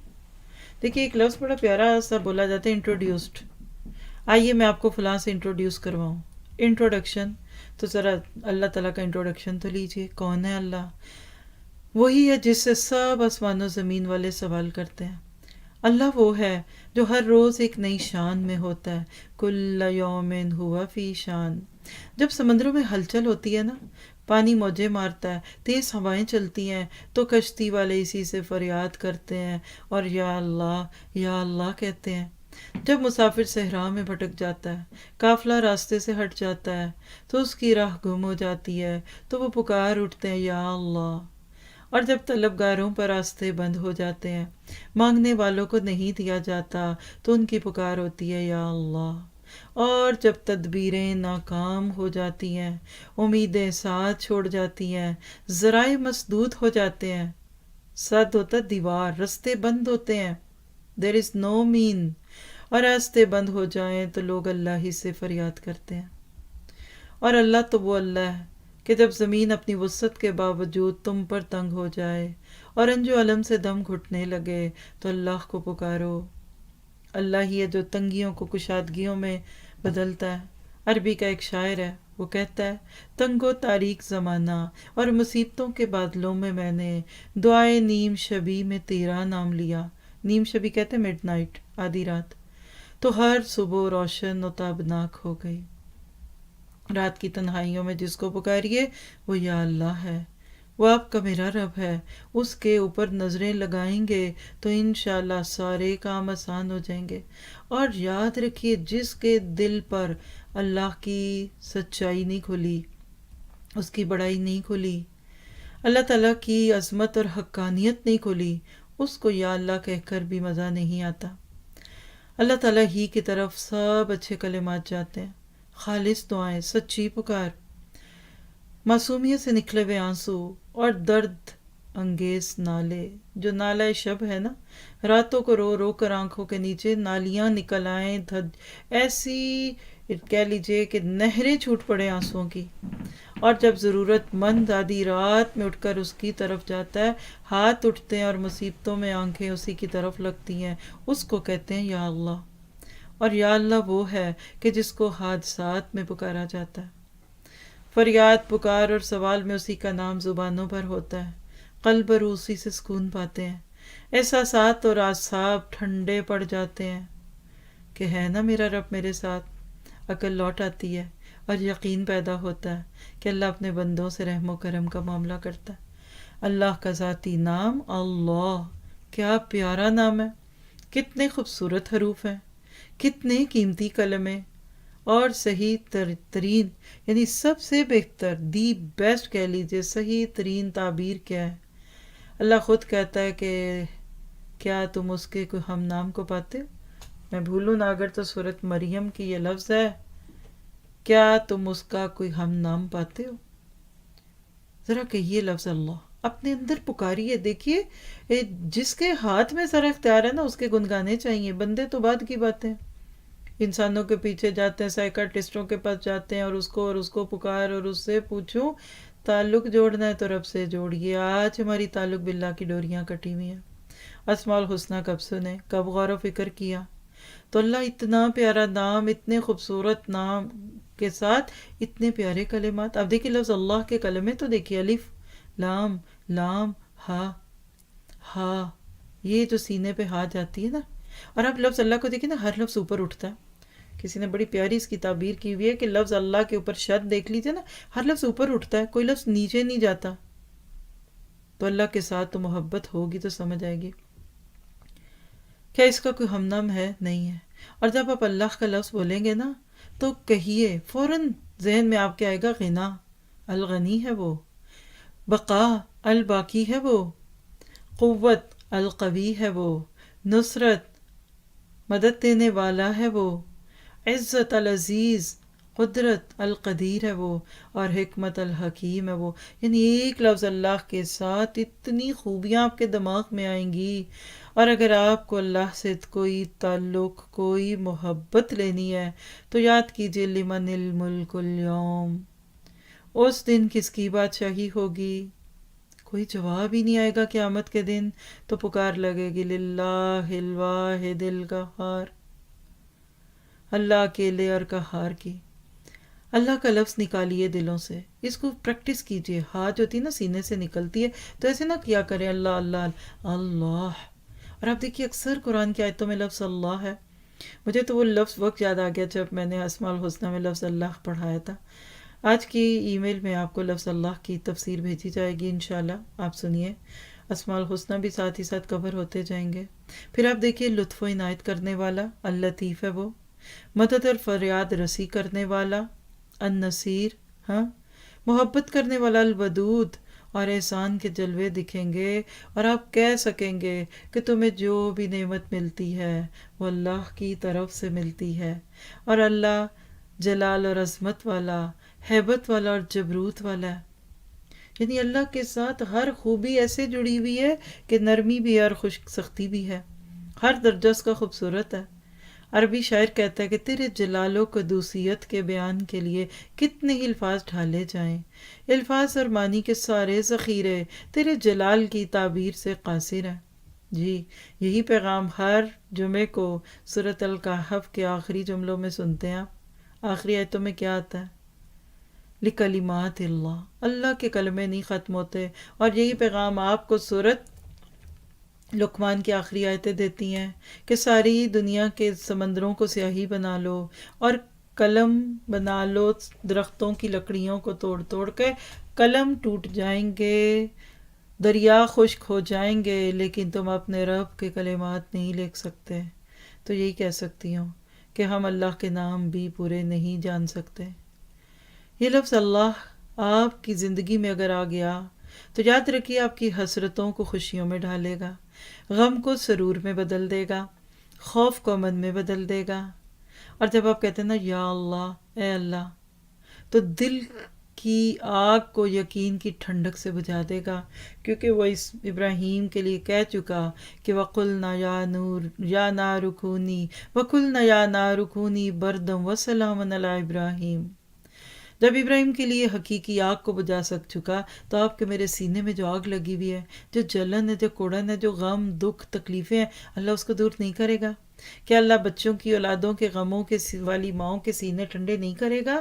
تو دل کے ساتھ کہ یا اللہ، بچوں کا غم ہے نا، یا اللہ، شوہر کا غم ہے، یا اللہ، بھائی بہن بیمار ہے، یا اللہ، ماں باپ کا کوئی صدمہ ہے، یا اللہ، دیکھیے سینے میں ایسے ٹھنڈک ہوگی جیسے ابراہیم کی آگ بجھ گئی اور سلامن والی ہو گئی۔ اور نفس کے شعلوں کو ایمان کے پانی سے سرد کر دیں۔ یا رب، جاگتی آنکھوں کو نیند، مضطرب نفوس کو سکینت عطا کر کے انہیں جلدی کامیابی سے نواز دے گا۔ اور جب آپ کہتے ہیں نا یا رب کریم، بے بصیرتوں کو اپنا نور دے دے، اے اللہ بصیرت نہیں، نور دے دے، اندھیروں میں اجالوں میں کر دے۔ تو یاد رکھیے ہدایت کے طلبگاروں کو راہ ضلالت میں سے راستے دکھا دے گا۔ تو کہیے یا اللہ، وسوسوں کو نورانی شعلوں سے زائل کر دے۔ یہ دل میں جو وسوسے آتے ہیں نا، الٹے سیدھے نکال دے میرے دل سے۔ باطل پرست نفس کا گلا حق کے لشکر سے گھونٹ دے، یعنی مجھے باطل پہ نہیں رہنا، مجھے غلط عقیدے پہ نہیں رہنا، غلط لائف سٹائل پہ نہیں رہنا۔ اللہ میرے اندر بس حق کو ڈال دے، اور شیطان کی چالوں اور تدبیروں کو اپنی مدد اور نصرت سے تباہ کر دے۔ اے اللہ ہمارے غم، رنج و فکر اور قلق کو دور فرما دے۔ ہم خوف اور پست ہمتی سے تیری پناہ چاہتے ہیں، تجھی پہ بھروسہ کرتے ہیں، تجھی سے مدد مانگتے ہیں، تو ہی ہمارا سرپرست ہے، اور کیا خوبصورت سرپرست اور مددگار ہے تو۔ فنعم المولا ونعم النصیر۔ تو کیا سیکھا ابھی تک ہم نے؟ دکھوں غموں کی آگ کو یا اللہ کے لفظ کے ساتھ بجھانا انشاءاللہ۔ کسی کے آگے آپ کا ہاتھ نہیں اٹھے گا۔ یاد رکھیے جس کے دل میں اللہ کی عظمت اور حقانیت آ جاتی ہے نا، پھر اس کو یہ جملہ سمجھ آتا ہے جو سورہ بقرہ 255 میں ہم آیت الکرسی کے نام سے جانتے ہیں، من ذا الذی یشفع عندہ الا باذنہ، ہے ہی کوئی نہیں، جچتا ہی کوئی نہیں نظروں میں اس کے سوا، میں اس کو چھوڑ کر کدھر جاؤں۔ پھر آپ اللہ تعالیٰ کے اوپر ایسی نظریں لگاتے ہیں کہ آپ کو سفارش کسی کی مطلوب ہی نہیں، اور اللہ کے سامنے کسی کی سفارش نہیں چلے گی۔ سورۃ انبیاء 28 دیکھ لیجئے، تب پتہ چلتا ہے کہ کیوں نہیں چلے گی، کیونکہ ہستی بہت بڑی ہے۔ اور سورۃ نجم 26 میں دیکھ لیجئے، وَكَم مِّن مَلَكٍ فِي السَّمَاوَاتِ، کتنے ہی آسمان و زمین میں فرشتے ہیں، کسی کی اللہ کے آگے کوئی کرنی نہیں ہے۔ تو کیا سیکھا اس کو؟ جب آپ نے یا اللہ کہا نا تو پھر اللہ سے ایک تعلق پیدا ہوگا آپ کا میرا۔ وہ کیسے ہوگا؟ پہلی بات دیکھیے کہ اگر آپ سورۃ توبہ کی 119 آیت کھول لیں بعد میں، تو اس میں آخر میں انسان کیا دعا کرتا ہے کہ کونوا مع صادقین، سچوں کا ساتھ ہے۔ جب آپ اللہ پر ایمان لاتے ہیں نا، اس کی معرفت آتی ہے، یعنی آپ اس کا ڈیو حق دیتے ہیں، اس کو پہچانتے ہیں نا، تو پھر آپ کی زندگی میں ذکر الہی بہت آ جائے گا، اور مجاہدے کی زندگی ہوگی۔ یعنی صرف ٹوٹی پھوٹی کوششیں نہیں ہوں گی، جو کل کے لیکچر میں جن ساتھیوں نے فائدہ اٹھا لیا سن چکے ہیں کہ کوشش کو سعی میں بدلنے کی ضرورت ہے۔ کوشش کیا ہے؟ اسٹرگل۔ ہم اسٹرگل کر رہے ہوتے ہیں، نہیں، اسٹرائیو کیجئے تو مجاہدہ آئے گا۔ پھر اللہ کے راستے میں محنت، مجاہدے نہیں، کیونکہ والذین جاہدوا فینا لنہدینہم سبلنا، سورۃ عنکبوت کی آخری آیت۔ پھر بندہ کہتا ہے کھپ جاؤں، رل جاؤں، میری جسم کی ایک ایک چیز اللہ کے راستے میں چلی جائے۔ پھر آپ کپڑے، جوتے، گھر، کھانا اور زیور سانا، گھر چیزیں نہیں بچاتے، آپ اپنے آپ کو بھی لگاتے ہیں، کیونکہ تو بچا بچا کے نہ رکھ کسے کہ تیرا آئینہ وہ آئینہ کہ جو شکستہ ہو تو عزیز تر ہے نگاہ آئینہ ساز میں۔ پھر آپ مجاہدے کی زندگی گزارتے ہیں۔ جب تک یا اللہ نہیں سمجھ آیا آپ محنت کریں، کیوں نیند کیوں چھوڑیں آپ فجر پڑھنے کے لیے، اور گھر کا آرام کیوں چھوڑیں اللہ کے راستے کی تبلیغ سے لے کر نفاذ اسلام پہ۔ یہ مجاہدے ہوتے ہی تب ہے جب آپ کے دل کی ہر دھڑکن پہ یا اللہ یا اللہ۔ دیکھیے ایک جملہ دوں گی، جب بنا لیجئے۔ جو کام لوگ تسبیح کے دانوں سے کرتے ہیں، جو کام لوگ تسبیح کے دانوں سے لیتے ہیں، بندہ مومن اپنے دل کی دھڑکنوں سے لیتا ہے۔ کیسے؟ ہر دھڑکن پہ یا اللہ یا اللہ یا اللہ۔ اور جب یہ تعلق مضبوط ہوتا ہے نا تو پھر حقوق اللہ بھی پورے اور حقوق العباد بھی پورے، جتنا کر سکے۔ فاتقوا اللہ ما استطعتم کی کیفیت پھر آئے گی، پھر ہی کام ہوگا، ورنہ تو نہیں ہوگا۔ پھر آپ کہتے ہیں ہاں اللہ کوشش تو کر رہی ہوں، بس تو میری کمیاں دور کرنا۔ اللہ کہتا ہے it's okay, I will take care of that. مجھے پتہ ہے تمہاری کوشش سچی ہے، میں فرشتوں کو بھی نہیں بیچ میں لاتا، میں تمہارا معاملہ خود ہی دیکھ لوں گا۔ اور پھر اس کا آخری نتیجہ ہوتا ہے صحبت صالحین ملتی ہے۔ اللہ فرماتے تم ان لوگوں کی صحبت اختیار کرو جو سچے ہیں، راست باز ہیں۔ پھر آپ کی کمپنی اندہ ملیک کے مقتدر ہو جاتی ہے۔ پھر آپ کو بیکار محفلیں، شغل بازی، اٹکلیں اور صرف ولگر ٹاک اور صرف ہلا گلا، یہ لفظوں سے بھی چڑ ہوتی ہے۔ آپ کہتے ہیں میرا ٹیسٹ کیوں اتنا گندا ہو گیا تھا، اب نہیں ہوں گے، اب تو میں نے سنجیدہ، اب میری زندگی سنجیدہ۔ اور پھر اس کے بعد کیا ہوتا ہے؟ غور و فکر کی عادت پڑتی ہے۔ یعنی اگلی چیز جو آپ یا اللہ لفظ کو سمجھ کے محسوس کریں گے نا، وہ تدبر ہے۔ اور میں آپ کو ایک چھوٹا سا ہوم ورک دینا چاہتی ہوں، اس میں دیکھیے بڑے بڑے ہوم ورک تو ہے نہیں ہے، یہ تو بس غموں کو خوشیوں میں بدلنے کا راستہ ہے۔ سورۃ حشر کی جو آخری 3 آیتیں ہیں، آج سے کل کے بیچ میں، یعنی اگلے لیسن سے پہلے آپ یہ ہوم ورک کر لیجئے، کھولیے آیتیں اور ایک ایک آیت کے اوپر نظریں جما لیجئے، اور اس میں جو اللہ تعالیٰ کے نام ہے نا، جو اللہ تعالیٰ کی اس میں کلام ہے اور جو اس میں اللہ تعالیٰ نے آپ کو دیے، اس پہ غور کیجیے گا، کیونکہ ایسے لگتا ہے کہ ایک خوبصورت سی لڑی ہے موتیوں کی اور اس کا سرا کھل گیا اور آپ اس سرے کو گرا نہیں لگا پا رہے، اور ایک پہ ایک موتی، اور پھر کیا خوبصورت محبت برے کلام آپ کی زبان پہ آتے ہیں، اور پھر حقیقت میں مسبحات کی جو صورتیں نا، اسی میں سے سورۃ حشر ہے۔ پھر آپ کو سمجھ آتا ہے کہ للہ یسبح للہ یسبح للہ کے لفظ کیوں آتے ہیں۔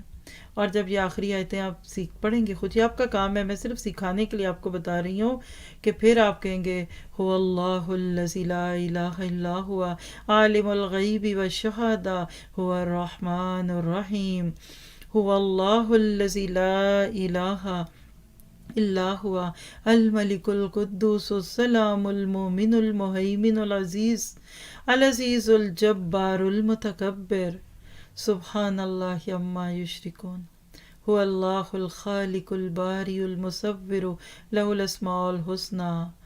اب سمجھ آیا کہ یسبح لہ ما فی السماوات والارض وہو العزیز الحکیم، کہ یہ سارے تسبیحیں کیوں کرتے ہیں؟ ہمیں تو دکھتا نہیں ہے نا اوپر کا جہان، کیوں فرشتے اللہ کی تسبیحات کرتے ہیں؟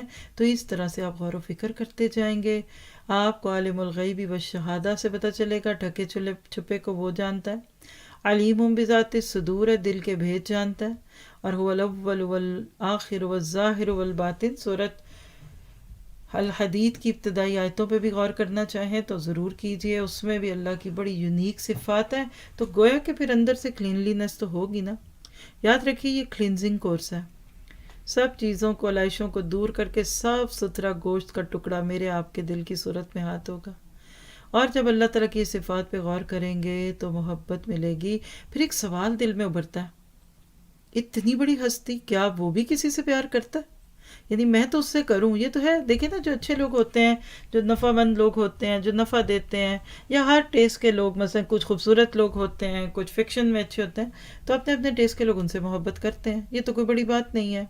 لیکن اگر کوئی بڑا مشہور بڑا فیم پرسنالٹی والا بندہ کسی سے محبت کرے تو کیا خوبی ہے.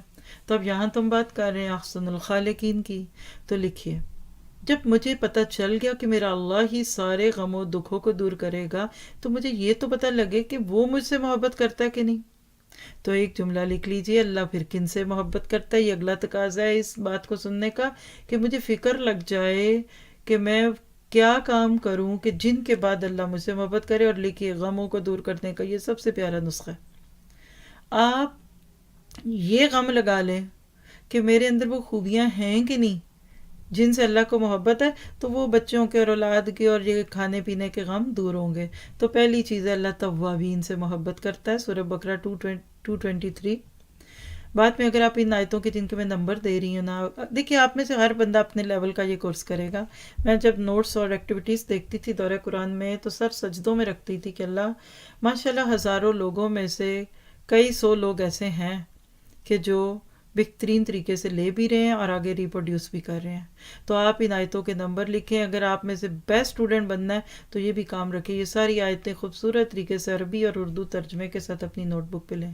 اور جن کو نہیں کرنا وہ نہ کریں پلیز. یہ نہ سوچیے کہ بڑا مشکل ہے، میں نے آپ سے کچھ نہیں پوچھنا لیکن فائدہ آپ کو ہوگا. تو آپ یہ آیتیں 223 میں پتہ چلے گا اللہ توبہ کرنے والوں سے محبت کرتا ہے، توابین. پھر اسی آیت میں 223 ہے متطہرین، پاک رہنے والوں سے اللہ محبت فرماتے ہیں. پھر آل عمران 77 سے پتہ چلتا ہے کہ متقین سے اللہ تعالیٰ محبت کرتے ہیں. آل عمران 147 صابرین سے محبت کرتے ہیں اللہ تعالیٰ. اور آل عمران 149 محسنین سے محبت کرتے ہیں اللہ تعالیٰ. 149 میں ہی پتہ چلتا ہے متوکلین، توکل کرنے والوں سے. اور اسی طرح مائدہ 43 مقسطین، انصاف کرنے والوں سے اللہ تعالیٰ محبت کرتے ہیں. اور آل عمران 23 سے پتہ چلتا ہے کہ اتباع رسول کرنے والوں سے اللہ تعالیٰ محبت کرتے ہیں. یحببکم اللہ، اللہ نے اتنی بڑی گارنٹی دے دی اللہ کے نبی سے محبت کرنے کی بنیاد پہ. اور اتنی بڑی ہستی کتنی رحمتیں سمیٹتے اپنے اندر.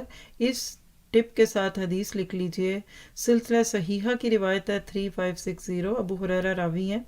بے شک اللہ تعالیٰ کے پاس 100 رحمتیں ہیں، ایک رحمت کو اہل دنیا میں تقسیم کیا، وہ ان کو تا موت کافی ہے. یعنی زندگی بھر میں بس ایک ہی رحمت بڑی ہے جو اللہ ہم پہ کر دے. اور 99 یعنی 99 رحمتیں اپنے اولیاء کے لیے مؤخر کی ہوئی ہیں، پوسٹ پونڈ ہے. اور جو رحمت اللہ تعالیٰ نے اہل دنیا میں تقسیم کی تھی اس کو بھی واپس کر کے ان 99 کے ساتھ ملائے گا، اور اس طرح اپنے دوستوں کے لیے قیامت کے دن 100 رحمتیں پوری کرے گا. اور جو عربی کا قرآن کا جملہ بول دوں، وَكَانَ بِالْمُؤْمِنِينَ رَحِيمًا، مومنوں پہ بڑا رحم والا ہے. یہ بھی آپ خود ڈھونڈیے، میں نہیں بتاتی، بڑی پیاری آیت ہے. تو قیامت کے دن اللہ کی 100 رحمتیں ہوں گی تو کیا حال ہوگا جب کہ آج ایک رحمت کی وجہ سے اتنا کچھ ملا کہ جانور کا دودھ بھی دھو لیتے ہیں اور وہ لات نہیں مارتا. تو پھر اس ٹپ کو کہاں کلوز کرتے ہیں؟ عمل کے چند نکات پہ. پہلی بات ہے کہ اللہ کے ناموں پر غور و تدبر کرنا ہے، غور و فکر کرنا ہے ان پہ. اللہ تعالیٰ کے ناموں پہ غور و فکر کرنا ہے. اللہ تعالیٰ کے ساتھ اپنا تعلق دیکھنا ہے کہ کیسا ہے میرا تعلق. اس کی عظمت اور حقیقت کو پہچاننا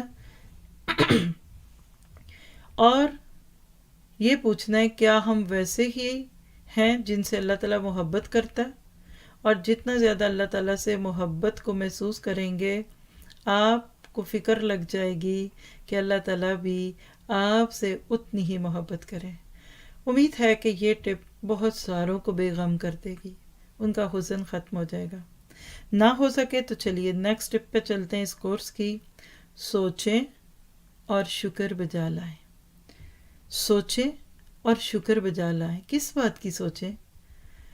مطلب یہ ہے کہ جب آپ اللہ کی نعمتوں کو یاد کریں گے تو آپ کو سر سے پاؤں تک نعمت ہی نعمت دکھائی دے گی. اور اللہ خود کہتے ہیں وَإِن تَعُدُّوا نِعْمَتَ اللَّهِ لَا تُحْصُوهَا، سورۃ ابراہیم کی آیت ہے. 2 جگہ قرآن میں اس میں سے ایک ابراہیم ہے کہ اگر تم اللہ کی نعمتوں کو شمار کرنے لگو تو گن نہ پاؤ گے. اور سورۃ دہر میں آتا ہے کہ جدھر دیکھو گے تمہیں نعمتیں ہی نعمتیں دکھیں گی.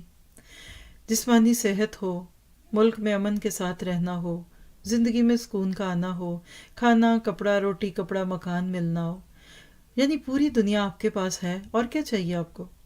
اور آپ کو احساس بھی نہیں. زندگی کے مالک ہیں لیکن اس کا شعور ہی نہیں ہے. اس نے اپنی ظاہری اور باطنی نعمتیں تم پر انڈیل دی ہیں. سوچئے اللہ تعالیٰ تو خود کہتے ہیں کہ میں نے تمہیں سب کچھ تو دے دیا، اور کیا مانگتے ہو. شعور نہیں ہے ہمارے پاس. اللہ تعالیٰ نے یہی بات یہاں کر دی. اللہ تعالیٰ سورہ بلد میں نہیں پوچھتے علم نجعل لہ عینین ولسانا وشفتین، کیا آپ کے آنکھیں ہیں، زبان ہے، 2 ہونٹ ہیں، 2 پاؤں، 2 پیر ہیں نا. تو پھر کہیے سورۃ الرحمن کی وہ بات کہ فَبِأَيِّ آلَاءِ رَبِّكُمَا تُكَذِّبَانِ، پھر تم اپنے رب کی کس کس نعمت کو جھٹلاؤ گے. کیا یہ آسان بات ہے کہ آپ اپنے پیروں پر چل پھر رہے ہیں جبکہ کتنے ہی پاؤں کاٹ دیے گئے. ایک شخص نے گلا کیا اللہ میرے پاس جوتا نہیں ہے. باہر نکلے دیکھا ایک شخص تو اس کے پاؤں ہی نہیں تھے، فوراً سجدے میں چلے گئے اللہ معاف کر دے، میرے پاس تو جوتا نہیں ہے، اس کے پاس تو پاؤں بھی نہیں ہے. پھر سوچیے پنڈلی کے بل کھڑے ہو جاتے ہیں نا. کیسی ہوتی ہیں پنڈلیاں ہماری. کتنے ہی لوگ ہیں جن کی پنڈلیاں ٹوٹی ہوتی ہیں. کیا آپ اس کے مستحق ہیں کہ آپ پرسکون نیند سوئیں رات کو، جبکہ دکھوں غموں نے کتنوں کی نیند اڑا دی. اور آپ پیٹ بھر کر سوتے ہیں، سیراب ہو کر پیتے ہیں. کتنے ہی لوگ ہیں دنیا میں جن کو کھانا نہیں ملتا. کہیے الحمدللہ، بولیے الحمدللہ. کتنے لوگ ہیں جن کی بیماریوں نے ان کو کھانے پینے سے روک رکھا ہے. کان کے بارے میں سوچئے ذرا سا، آپ کی سماعت درست ہے؟ کیا اس وقت آپ کو میری آواز آ رہی ہے؟ 1 سیکنڈ کے لیے آواز جاتی نا تو پرابلم شروع ہو جاتا، fluctuation, no voice no voice. گھر میں ساتھ بیٹھ کے سننے والوں کو یہ مسئلہ تو نہیں دکھتا نا. کیا ہم اس کو نعمت کہتے ہیں؟ آپ کے یہ کان ہوتے بٹنوں کی طرح کے ہوتے ہیں، جیسے ریڈیو کے بٹن تیز اونچے کر گول بٹول سے کس طرح کے اللہ نے لٹکائے ہوتے. صرف اپنے کان کو جا کر آپ میڈیکل کی لائن میں جا کر کسی بھی پاور پوائنٹ سے دیکھیے، آپ پریشان ہو جائیں گے. کیا خوبصورت طریقے سے نزاکت کے ساتھ اللہ نے رکھا. چلیے آنکھ کے بارے میں سوچئے، ہم اندھے تو نہیں ہیں نا. الحمدللہ. کتنے لوگ ہیں دنیا میں جو اندھے ہیں، کیا نہیں دیکھ پاتے. میں تو کہتی ہوں اتنا پیارا قرآن نہیں پڑھ پاتے اور اتنی پیاری کائنات نہیں دیکھ سکتے. اپنی سکن کو محسوس کریں، ہاتھ لگائیے اپنے ہاتھ کو. کتنے لوگ ہیں جو برس اور جزام سے بیمار ہو چکے اور آپ محفوظ ہیں. اپنی عقل کے بارے میں سوچئے کہ آپ عقل والے ہیں، آپ پر جنون اور دیوانگی نہیں ہے. اب یہ ساری چیزیں سوچنے کے بعد ایک ڈیل دیجئے. کیا آپ بہت پہاڑ جتنا سونا لے کر اپنی آنکھ دے دیں گے؟ کیا آپ شہلان پہاڑ کے برابر چاندی لے کر اپنی سماعت دے دیں گے؟ کیا آپ زبان کے بدلے قصر زہرا یعنی ایک بہت بڑا محل لینا چاہیں گے اور گونگا ہونا پسند کریں گے؟ کیا آپ یاقوت اور موتی لے کر اپنے ہاتھوں کا سودا کر لیں گے؟ کتنی نعمتیں ہیں جو آپ کو ملی ہیں اور مجھے ملی ہیں. کتنے انعامات ہیں جن سے آپ بھی لطف اندوز ہو رہے ہیں، میں بھی ہو رہی ہوں، لیکن ہم سب کو اس کا ادراک نہیں. چلیے آپ کو گرم روٹی، ٹھنڈا پانی، میٹھی نیند اور عافیت حاصل ہے؟ یس نو. لیکن پھر بھی آپ پریشان اور مغموم ہیں، غمزدہ ہیں، رنجیدہ اور اداس ہیں. اصل بات پتہ کیا ہے؟ اب لکھیے کمی کس چیز کی ہے. جو نہیں ہے، مفقود ہے. حضرت سلیمان نے بھی کہا تھا نا کدھر گیا خود خود، وہی لفظ ہے ادھر مفقود. جو نہیں ہے اس کے بارے میں سوچتے ہیں اور جو موجود ہے اس کا شکریہ ادا نہیں کرتے. جی یہ ہمارا مسئلہ ہے. ہمارے غموں کی ایک بہت بڑی وجہ یہ ہے، رنجیدہ اور اداس ہے. ہمیں پتہ ہی نہیں کہ اللہ نے ہمیں نعمتیں کتنے دی ہوئی ہیں. مالی نقصان پہنچ جائے تو ہم پریشان ہو جاتے ہیں، حالانکہ خوش بختی، خیر، صلاحیتیں، سکلز، نعمتیں اور دنیا کی بہت ساری چیزیں ہمارے پاس ہوتی ہیں، اور ان کے بارے میں سوچیں گے تو اللہ کا شکر ادا کریں گے. اور اللہ تعالیٰ تو فرماتے ہیں وَفِي أَنفُسِكُمْ، اور تمہارے تو اپنے نفسوں میں تمہارے لیے نشانیاں ہیں. کیا تم غور نہیں کرتے؟ تم سوچتے نہیں ہو؟ سورہ زاریات کی آیت ہے یہ. اللہ نے اپنے وجود کے اندر ہمارے اتنا کچھ بھر دیا ہے لیکن سوچتے نہیں. تو کیا کریں؟ اپنی جان کے بارے میں، اپنے گھر والوں، اپنے ذاتی کام، اپنی صحت، اپنے دوستوں اور ارد گرد کی دنیا کے بارے میں سوچیں. اور پھر اللہ کے کلام سے یہ آیت پڑھ لیجئے کہ اللہ کی نعمت کو جانتے ہیں پھر بھی اس کا انکار کر دیتے ہیں. جی نہ سمجھی کی بات ہے. سورہ نحل کی آیت 83 ہے یہ. تو پھر کیا سیکھا ہم نے اس ٹپ میں؟ اپنے لیے ایک کام لیجئے، اور وہ کیا ہے؟ سوچئے. ہم سوچتے نہیں، یعنی اصل میں ادھر نقطہ تھا سوچنے کا. پہلے سوچئے، think, ponder and then be thankful. شکر جو ہوتا ہے نا، یہ اللہ سے محبت کا ایک انداز ہے. آپ دیکھیے کہ ماں کے پیٹ سے قبر کی لاحت تک انسان اللہ کی نعمتوں میں ہوتا ہے. صحت، زندگی، ماں باپ، پرامن گھر، سکون، کھانا پینا، بھائی بہن، یہ سب نعمتیں ہیں. دل سے کہیے فَبِأَيِّ آلَاءِ رَبِّكُمَا تُكَذِّبَانِ. پھر کہیے اللہ تیری کسی نعمت کو ہم جھٹلا نہیں سکتے اور تیری تعریفیں. تو لفظ نعمت کو دیکھیے گا. اب دیکھیے نعمتوں کی عموماً 2 اقسام ہوتی ہیں. ایک ہے ظاہری اور ایک ہے باطنی. یعنی جو ویزیبل ہیں، ویژولائز کر سکتے ہیں، دوسروں کو دکھا سکتے ہیں، خود بھی دیکھتے ہیں، اور جو ہماری دوسرے بھی دیکھ رہے ہوتے ہیں، ان سب کو ذہن میں لے آئیے گا تو انشاءاللہ آپ کو یہ چیز بہت ہی اچھی طرح سمجھ آئے گی. ظاہری چیزیں، جسمانی اعضاء کا ٹھیک ہونا. ذرا اپنے جسم پہ ایک نظر تو ڈالیے، سارے آرگن ٹھیک ہے؟ اور ہو سکتا ہے سننے والوں میں کسی کا کوئی اس ٹھیک نہ ہو، ایک ٹانگ نہ ہو، پاؤں نہ ہو، ہاتھ نہ ہو، تو کیا وہ ہے بھی تو بہت کچھ. کیا وہ اگر اتنے سینکڑوں یعنی 360 جوڑوں میں سے اگر ایک جوڑ کام نہیں کر رہا تو کیا ہوا؟ یہ کس نہ تو جوڑوں کا درد ہے، جوڑوں کا درد ہے. یہ جو جوڑ ہے نا، مسلز ہیں، یہ وہ جوڑے نہیں ہیں جس کو ہم جوڑے کہتے ہیں کہ جوڑے تو آسمانوں پہ بنتے ہیں. وہ کسی نے کہا نا کہ جوڑوں کا درد کمارے کیا جانے، جو تو اس کو پتہ چلتا ہے جس کی شادی ہو جاتی ہے. تو یہ تو ایک ریلیکسنگ جوک ہے جو غموں کو دور کرنے لے. تھوڑی سی جولی بھی رہا کریں. ہر وقت چڑچڑے، غصے میں بھرے ہوئے، اور خاص طور پہ دیندار بن گئے تو اب تو ہنس نہیں سکتے، مسکرا ہی نہیں سکتے. یہ بھی ایک آرٹیفیشل قسم کا نت ہے. تو ظاہری نعمتوں میں جسمانی اعضاء کا ٹھیک ہونا، آپ کے گھر بار، ماں باپ، زوج، اولاد ٹھیک ہونا. اگر یہ سب نہ ہوتا تو کیا ہوتا؟ یہ سوال لکھیے. اسی طرح آپ دیکھیں، ہم نے دیکھا کہ باطنی نعمتیں عقل کی، شعور کی، بصارت کی، سماعت ٹھیک ہے، بصیرت ٹھیک ہے، قوت گویائی ٹھیک ہے، بول رہی ہوں، سنتی ہوں، فرقان ہے، سکلز دی ہیں. ذرا سوچیے ان نعمتوں کو.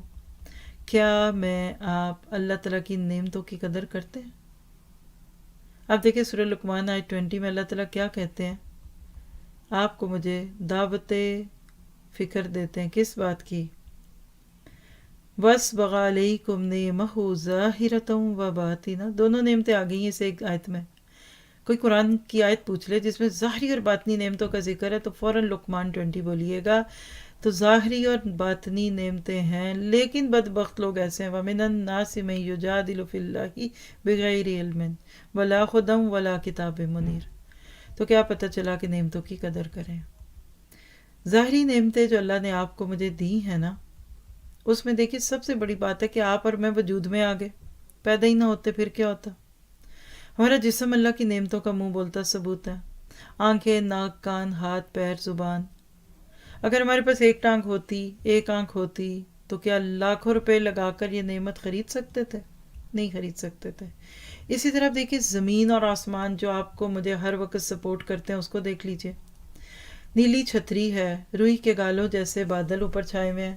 اس وقت بھی اگر میں نے دیکھا کھڑکی کے باہر تو یہی منظر ہے جو بولا. کیا یہ میں نے اور آپ نے بنایا ہے؟ رات کو ٹمٹماتے ہوئے تارے کیا انسان کی تخلیق ہے؟ کائنات میں پہلی خوبصورتی کس کے حکم سے معرض وجود میں آتی ہے؟ ذرا سا نیچے دیکھیے، زمین کو تو دیکھیے، ہموار سطح، ہمارے لیے چلنے کے لائق. وَالْأَرْضَ مِهَادًا کا لفظ آتا ہے. یہ زمین بہت امین ہے، امانت دار ہے. ایک بیج اس میں ڈالتے ہیں، ہزاروں بیجوں کی صورت میں فصل دیتی ہے آپ کو. اور زمین کے سینے میں بہت سے راز اور انسان دفن ہے. قیامت کے دن کھولے گی. اذا زلزلت الارض زلزالها واخرجت الارض اثقالها وقال الانسان ما لها. تو اس کی فکر کرنی ہے. پھر اسی طرح سے آپ دیکھیے کہ باطنی نعمتوں کو دیکھیے تو آپ کی عقل، شعور، صلاحیت، فرقان، بصیرت، جذبات. کبھی آپ کو مجھے نعمت لگے؟ دیکھیے یہ غور و فکر کیے بغیر پڑھ کے آگے چلے گئے اور دہرائی نہ کی تو بات نہیں بنے گی. آپ کو میں دہرائی کرا رہی ہوں. شعور بیدار ہو رہا ہے یا آپ سروے فارم بنا رہے ہیں اپنے لیے. کائنات کی نعمتیں دیکھیے، سورج کی حرارت، ذرا سی گرمی ہوتی چیخنے لگتے، گرمی گرمی گرمی گرمی، سردی سردی سردی سردی. آپ کو تو دکھی رہنا ہی چاہیے، آپ کو نہ سردیاں اچھی لگتی ہیں نہ گرمیاں اچھی لگتی ہیں. آپ دیکھیے زمین پر زندگی کے پنپنے کی وجہ ایک طرف سورج کا ایک بڑا معتدل حرارت کے اوپر ہے نا، ہواؤں کا چلنا، بادلوں کا بننا، باہر میں پودوں کا دوبارہ سے زندہ ہونا. کیا یہ نعمت نہیں؟ اور ایک اور نعمت جس کو کبھی سوچا ہی نہیں، موت اور حیات. آئی حیات، آ گئے، لے چلی موت، چلے گئے. دنیا میں جینا، زندگی کتنی بڑی نعمت ہے، تو موت بھی تو نعمت ہے نا. جب کچھ نہیں کرنے کے لائق رہتے اور لوگوں کو ہم پہ رحم آنے لگتا ہے تو اللہ لے جاتا ہے کہ فرشتوں اس کو لے آؤ. بندوں نے تو اب اس کو بوجھ سمجھنا ہے، اماں کو کون رکھے گا، ابا کو کون رکھے گا. وہ ماں جو 6 بچے پال رہی تھی، وہ 6 مل کے باریاں لگا کے کہتے ہیں ایک ایک دن تو ہمیں مل گیا، یہ 7ویں دن کون رکھے گا اماں کو. لا حول ولا قوت الا باللہ. تو اللہ تعالیٰ نے آپ کو مجھے کچھ باطنی اور کچھ دوسری نعمتیں دی ہیں، اس پہ غور کیجئے. اس ٹپ کے بارے میں ایک حدیث سن لیجئے. نعمتوں کا سوال ہوگا. ثم لتسألن یومئذ عن النعیم. سورۃ تکاثر کی آیت 8 ہے. حضرت زبیر رضی اللہ عنہ کہتے ہیں کہ جب یہ آیت نازل ہوئی تو اللہ کے نبی سے پوچھا گیا کہ کن نعمتوں کے بارے میں سوال ہوگا. ہمیں تو بس 2 ہی کالی نعمتیں ملی ہیں، یعنی کھجور اور پانی. پانی کالا کیوں تھا بھائی؟ کھجور تو کالی ہوتی ہے اس لیے کہ ریت ملا ہوتا تھا، اور صیغہ تغلیب بھی ہے کہ ایک کے اوپر دوسرے کو کہا. تو آپ نے یہ جملہ سن کے فرمایا قریب وہ بھی ہو جائیں گی. مراد ہے کہ ان 2 نعمتوں کے بارے میں بھی پوچھا جائے گا اور دوسری بہت سی نعمتیں بھی حاصل ہوں گی. مدینہ کی کھجوریں عموماً کالی ہوتی تھی، پانی کو بھی غالباً کالا کہا جاتا تھا، اور دونوں کو ملا کے عرب لوگ کہتے تھے الاسودان، 2 کالے کھانے. کیا کھا کر پی کر صحابہ اور اللہ کے نبی بڑے بڑے کام کر گئے. ہمارا تو ٹیبل کلاتھ کوئی دیکھے، ہماری تو فریج کوئی دیکھے، ہماری تو افطاری کا ٹیبل کوئی دیکھے، پھر نعمتوں کو نہ گنے تو نہ شکری کی بات ہے. تو پھر اس موضوع کو ادھر پورا کرتے ہیں. عمل کی باتیں، ہمیں اپنی نعمتوں کے بارے میں سوچنا ہے، ان کی قدر کرنی ہے، اللہ کا شکر بجا لانا ہے، کیونکہ نعمتیں شکر کرنے سے بڑھتی ہیں اور نہ شکری سے کم ہوتی ہیں. اپنے پیاروں کی قدر کرنی ہے اور ان کے ساتھ کو اللہ کی نعمت سمجھنا ہے. ہر بیوی اپنے شوہر کو کہے کہ آپ کا ساتھ میرے لیے خوش رہنے کا ذریعہ، آپ کے ہوتے ہوئے میں کیوں دکھی ہوں. اور شوہر بھی بیوی کو بولے کہ بیگم آپ کی وجہ سے میری زندگی کتنی آسان ہے. کبھی غور تو کرے نا، صرف شوہر بیوی کا رشتہ ہی صرف دیکھ لیں ادھر. ایک دوسرے کی کتنی ضروریات انسان پوری کرتا ہے، اور پھر لڑے اور جھگڑے اور ڈپریشن میں رہے کہ لاک ڈاؤن میں میاں بیوی ساتھ ہیں تو اب کیا مسئلہ ہے، اور لڑ گئے اور گھبرا گئے اور شکل نہ دیکھوں وہ نہ کروں، تو اس سے نہ قدری ہوگی. تو ٹپ لکھیے، اپنے پیارے رشتوں کو احساس دلائیے کہ آپ میرے لیے بہت پیارے. میں تو کہتی چھوٹے بیبیز ہیں نا گھر کے، میں تو کبھی کسی کا بچہ پکڑ لوں نا تو لاڈ کرتی ہوں، تم کتنے پیارے ہو. مجھے ایسے لگتا ہے اللہ نے چھنکنے دے دیے، گلگلے، وہ کیا کھلونے دے دیے کہ جب تھک جاؤ نا ان کو لاؤ بھی بیبی لاؤ، میں نے اس سے کھیلنا ہے. اب وہ بیبی کو درد بھی ہوتی ہے، آپ اس کے گال کھینچیں، آپ اس کو کاٹے پھاٹے جو مرضی کریں، کھلونا دیا اللہ نے. تو بیبیز کا بھی شکر کیجئے، گھر کے بوڑھوں کا بھی شکر کیجئے، دعاؤں کے سہارے ہیں. اس کے بعد اب اگلی چیز، اب ان ساری چیزوں کو نوٹ کریں، اینڈ پہ انشاءاللہ آپ لوگ ساری چیزوں کے اندر آپ انوالو ہوں گے، میں آپ کی مدد میکسیمم وقت میں کر دوں. تو اگلی ٹپ، اگر آپ کہیں گے تو ہم روز کی 1 ٹپ کریں گے اور اس کورس کو 300 دن کا کورس کریں گے، میں ریڈی ہوں اس پہ، بلکہ زیادہ خوش ہوں.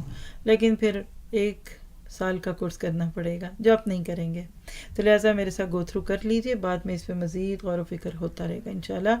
اگلی ٹپ لیجئے، جو گزر گیا سو گزر گیا، let it go, live and let to live. پچھلی زندگی میں ماضی کے دریچوں میں مت جھانکیے.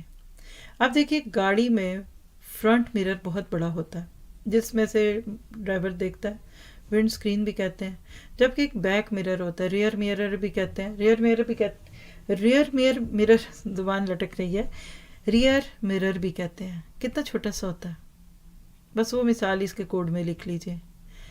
گاڑی میں جو حیثیت بیک مرر کی ہے نا، جو بالکل چھوٹا سا 1 فٹ سے بھی چھوٹا ہوتا ہے، بس وہ ہے ماضی کی.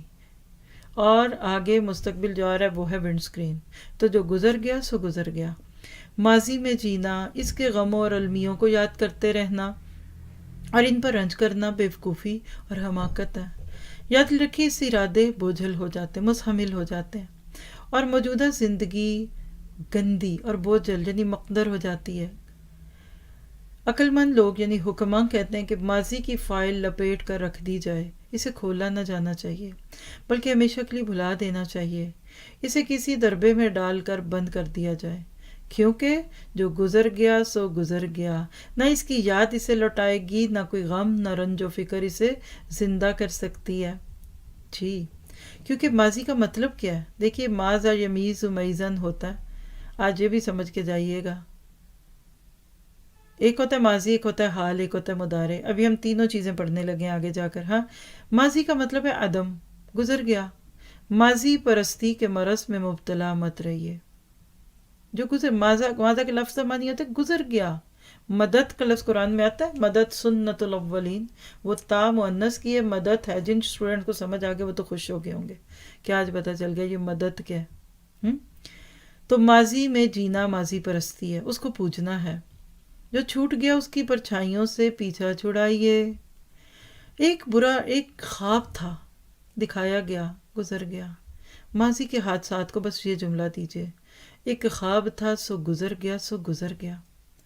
کیونکہ آپ دریا کو اصل کی طرف اور سورج کو مطلع کی طرف اور بچے کو ماں کے پیٹ میں اور دودھ کو چھاتی میں اور آنسو کو آنکھ میں واپس کبھی نہیں لا سکتے.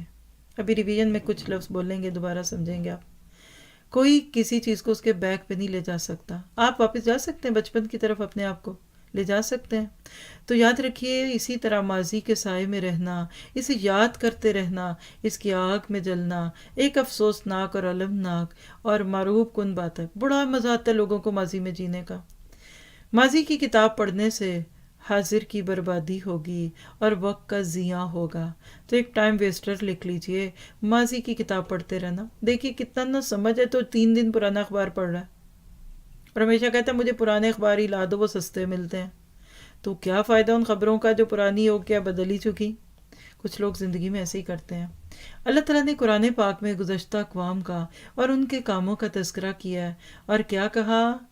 وہ ایک قوم تھی جو گزر چکی. جی، تلک امۃ قد خلت لہا ما کسبت ولکم ما کسبتم.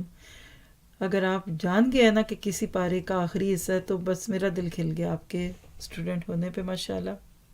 دیکھیے، دعا کیجئے قرآن سے ایسا تعلق جڑ جائے کہ ایک لفظ سنتے ہی سب یاد آ جائے. دوسرے پارے کی آخری آیت ہے، میں خود ہی بتا دوں، پہلا دن ہے تو میں پریشان نہیں کرتی آپ کو، آگے جا کے کروں گی. ویسے گزر گئے سو گزر گئے. مراد یقین قوموں کا معاملہ ختم ہوا تو ماضی کے گڑے مردے اکھاڑنے اور تاریخ کے پہیے کو پیچھے پلٹانے سے کیا حاصل؟ ماضی کی بات دہرانے والا تو ایسا ہے کہ کوئی پسے ہوئے آٹے کو پھر پسے، یعنی پسے ہوئے آٹے کو دوبارہ کوئی پیستا ہے، یا کٹی لکڑی کو پھر سے کاٹے. ماضی کا رونا رونے والوں کے بارے میں پچھلوں کا کہنا ہے کہ تم مردوں کو قبروں سے نہ نکالو. مگر ہماری مشکل یہ ہے کہ ہم حال سے عاجز ہیں، یعنی حال میں جو لوگ ہمارے پاس ہوتے ہیں ہم ان سے بیزار ہیں اور ماضی سے چمٹے رہتے ہیں. دیکھ لیجئے، مطلب سامنے موجود استاد سے عاجز ہیں اور ماضی کے بزرگوں کے رونے روتے ہیں، ہائے کیسے نیک بزرگ گزر گئے. یاد رکھیے، موجودہ استاد اور ماضی کا استاد، اس کا یہی فرق ہوتا ہے، اور اسی میں ہمارے غم اور خوشیاں چھپے ہوئے ہیں. پھر اسی طرح اپنے خوبصورت محلات کو یوں ہی چھوڑ کر ماضی کے بوسیدہ قلعوں کو روتے رہتے ہیں. آج انٹیک شاپس نہیں بن گئی. کل ایک جگہ سے گزرے ہم تو دیکھا تو بڑی پرانی بلڈنگ تھی. کہا یہ کیسل ہے، یا کاسل کہہ لیجیے چلے، محل. میں نے کہا یہ کاسل ہے، دل سے سوچا، ان کو تو نہیں کہا. پاکستان انڈیا کے کسی پرانے علاقے میں ہوتا ہم کہتے ہیں ہائے کھنڈر ہے، آپ اس کو کاسل کہتے ہیں. لیکن سنیریو ہے نا، جو بنا لیجیے.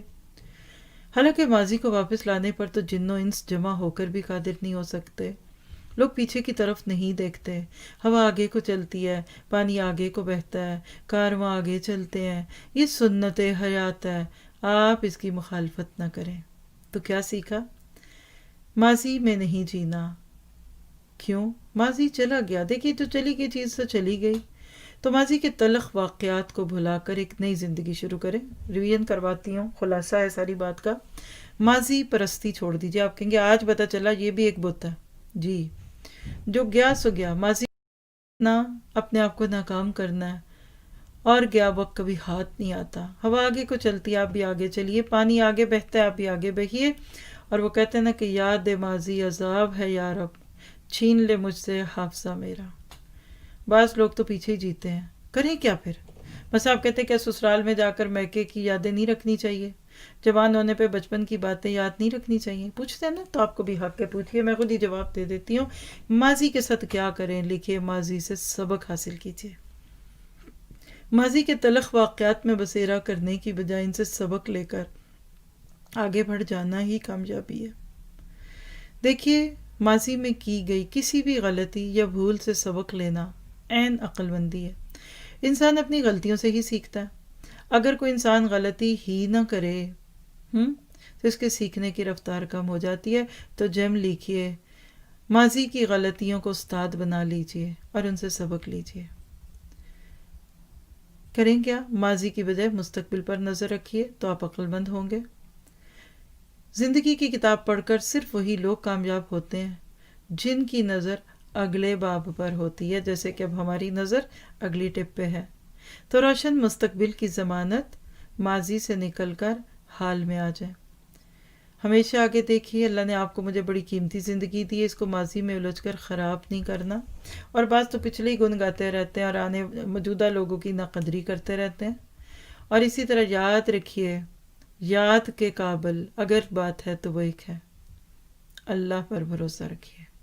جی، دوسری بات دیکھیے کہ اللہ کے دیے ہوئے انعامات اور اس کی نوازشات کو یاد رکھیے جو ماضی میں ملی، تاکہ نعمت کی قدر ہو.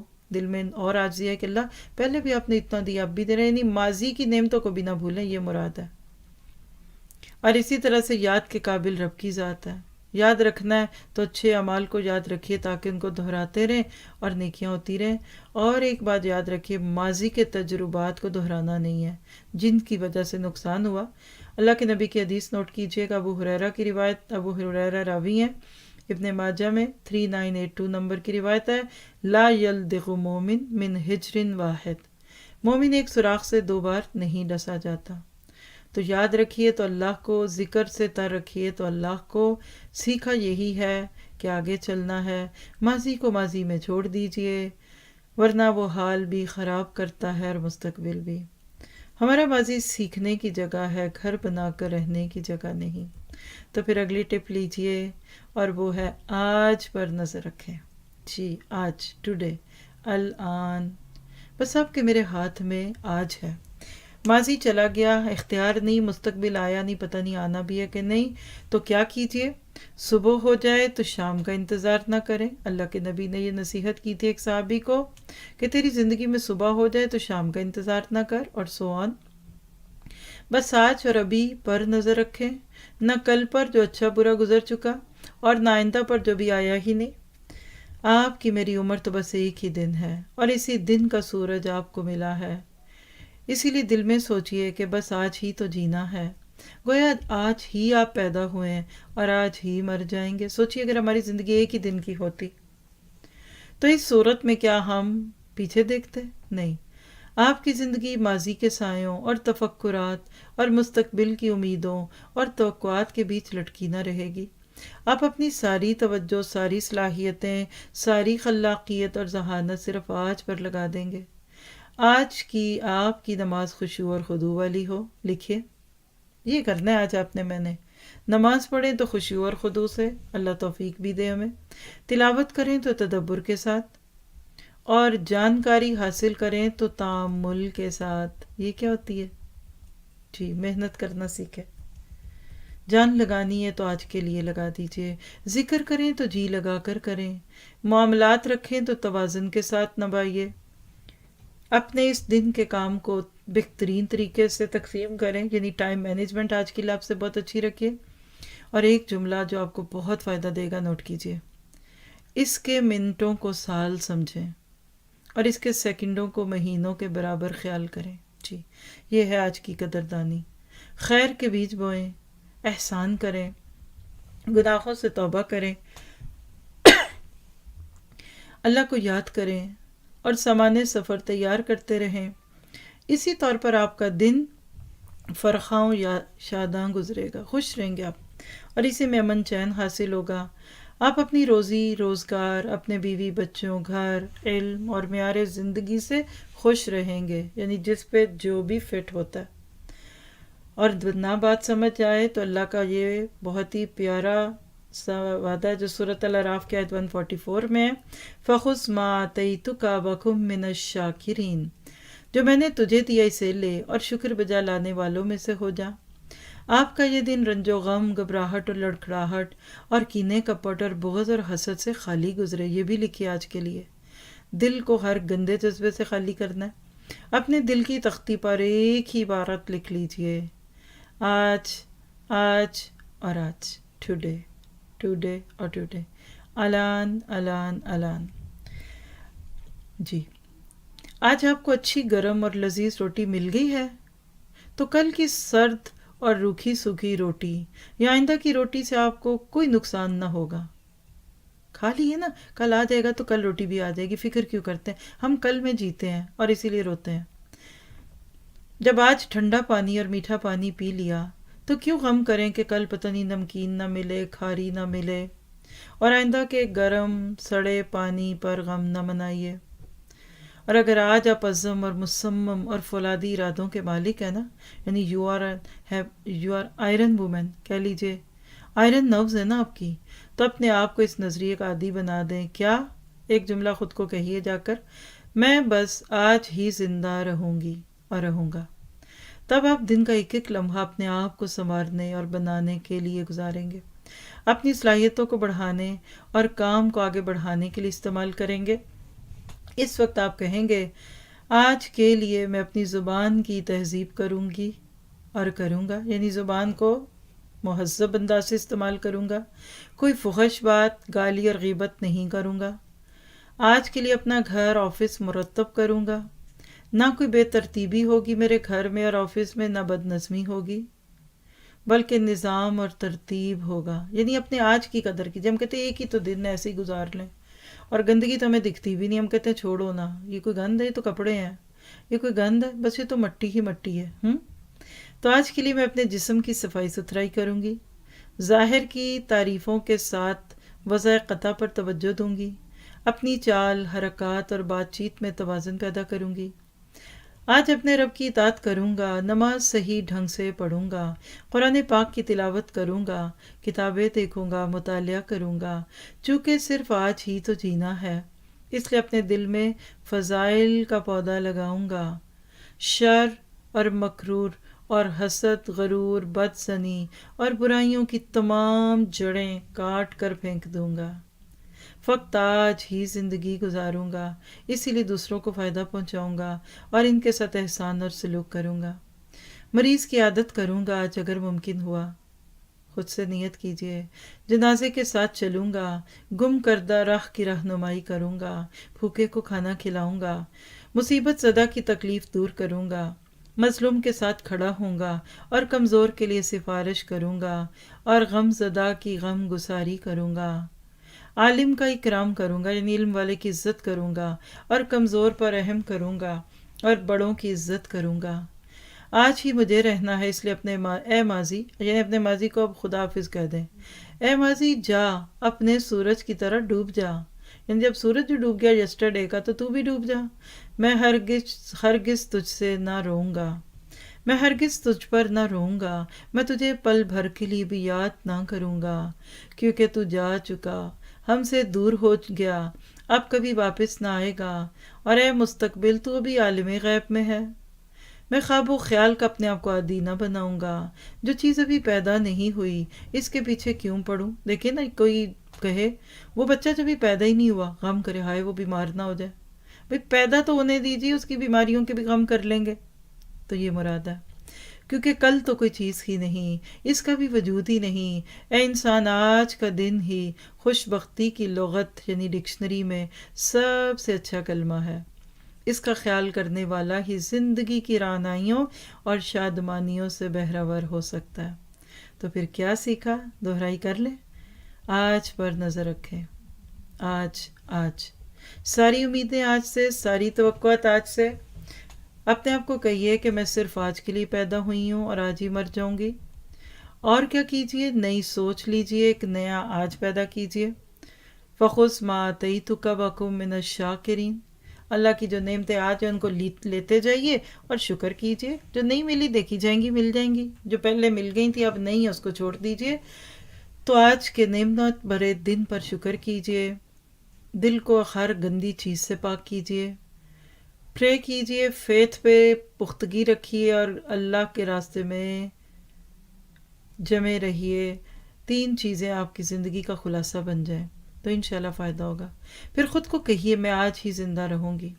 یاد رکھیے ماضی کی بہت ساری تلخیاں ہماری زندگی میں اسی لیے ہوتی ہیں، پیچھے ہی جیتے ہیں. اور خاص طور پہ شادی کے بعد میکے کو یاد کر کے کچھ لوگوں کا تو مسئلہ ہی ہے کہ وہ زندگی کے سفر میں صرف بیک مرر پہ دیکھتے ہیں، میرے ہی ساتھ کیوں ہوا، آخر کیوں. اور نعوذ باللہ ایسا بھی دکھ دینے والا جملہ بولتے ہیں کہ اللہ نے میرے ساتھ زیادتیاں کیوں کی، میرے ہی ساتھ سارے غم کیوں لگے ہیں. تو یاد رکھیے ماضی کی قبر کھودیے اور اس میں دفنا دیجیے. غالباً ابن جوزی کا کچھ ایسا قول مجھے یاد ایسے حافظے سے آ گیا کہ قبر کھودیے، ماضی کی کل کی قبر کھودیے اور اس کو دفن کر دیجیے. اس سے فائدہ کیا ہوگا کہ مستقبل کی لمبی امیدیں اور توقعات بھی ختم ہو جائیں گی. اور اس پہ حدیث جو آپ سے شیئر کی گئی عبداللہ بن عمر سے ہے، صحیح بخاری 6416. اللہ کے نبی نے ان کا شانہ پکڑا اور فرمایا کن فی الدنیا کانک غریب و عابر السبیل. دنیا میں اس طرح رہو جیسے تم مسافر ہو یا راہ چلنے والے، یعنی ٹرانزٹ لاؤنج ہے یہ دنیا. ابن عمر فرمایا کرتے تھے شام ہو جائے تو صبح کے منتظر نہ رہو اور صبح کے وقت شام کے منتظر نہ رہو. اپنی صحت کو مرض سے پہلے غنیمت جانو اور زندگی کو موت سے پہلے. تو ذرا سی اونچی آواز میں خود کو سنوائیے گا، میں بس آج ہی زندہ رہوں گی. کس کام کے ساتھ 2 کاموں کو لکھ لیجئے. آج میں نے 2 کام ضرور کرنے ہیں. نمبر 1 اپنی ذات کی اصلاح کرنی ہے، یعنی انفرادی محاسبہ، کہہ لیجئے کہ پرسنل گرومنگ. اور ایک ماحول کی اصلاح، یعنی ایٹماسفیئر کو اچھا کرنا ہے.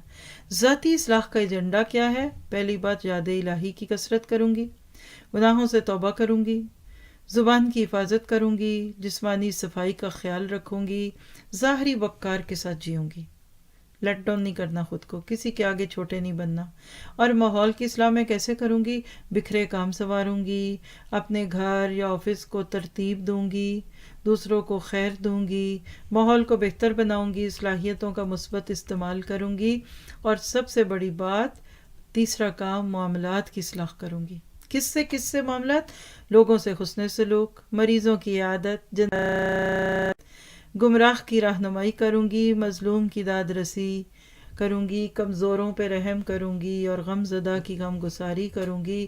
آج سے آغاز کیجئے کہ حقوق العباد کو احسن طریقے سے ادا کر کے خالق کی رضا حاصل کرنی ہے. اللہ آپ کو مجھے عمل کی توفیق دے. تو نقطہ کیا ہے عمل کا؟ ساری توجہ آج پہ. کیسے؟ صلاحیتیں اپنی آج کی دیکھیے، میکسیمم یوز کیجئے.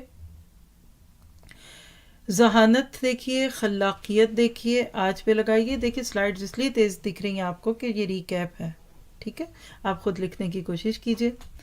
پھر اس کے بعد آپ دیکھیے کہ اس کے اثرات کیا دکھیں گے کہ واقعی آپ نے یہ ٹپ لے لی اور اس سے فائدہ ہوا. آپ کی نماز خشوع خضوع والی ہوگی، تلاوت تدبر والی ہو جائے گی، ذکر شعور کے ساتھ ہوگا اور معاملات میں توازن آ جائے گا. اور وہ ایک شعر علامہ اقبال کہہ گئے، وہ کل کے غم و عیش پہ کچھ حق نہیں رکھتا جو آج خود افروز و جگر سوز نہیں ہے. یہی میرا آپ کو پیغام ہے. آج کچھ کر لیجئے ورنہ کل تو کبھی دیکھا بھی نہیں. خود کو آرگنائز کیجئے، ٹائم مینجمنٹ کیجئے، دن کے منٹوں کو سال اور سیکنڈوں کو مہینے سمجھیے اور کام کرنے کے انداز کو بہتر سے بہترین کی طرف لے آئیے. اللہ آپ سے مجھ سے راضی ہو جائے گا انشاءاللہ تعالی. چلیے تیسری سیڑھی پہ چڑھتے ہیں. زمانے کے اعتبار سے ویسے 5ویں ٹپ دے رہی ہیں آپ کو. نیکسٹ پوائنٹ ہے مستقبل کو آنے دیجیے. Wait for future.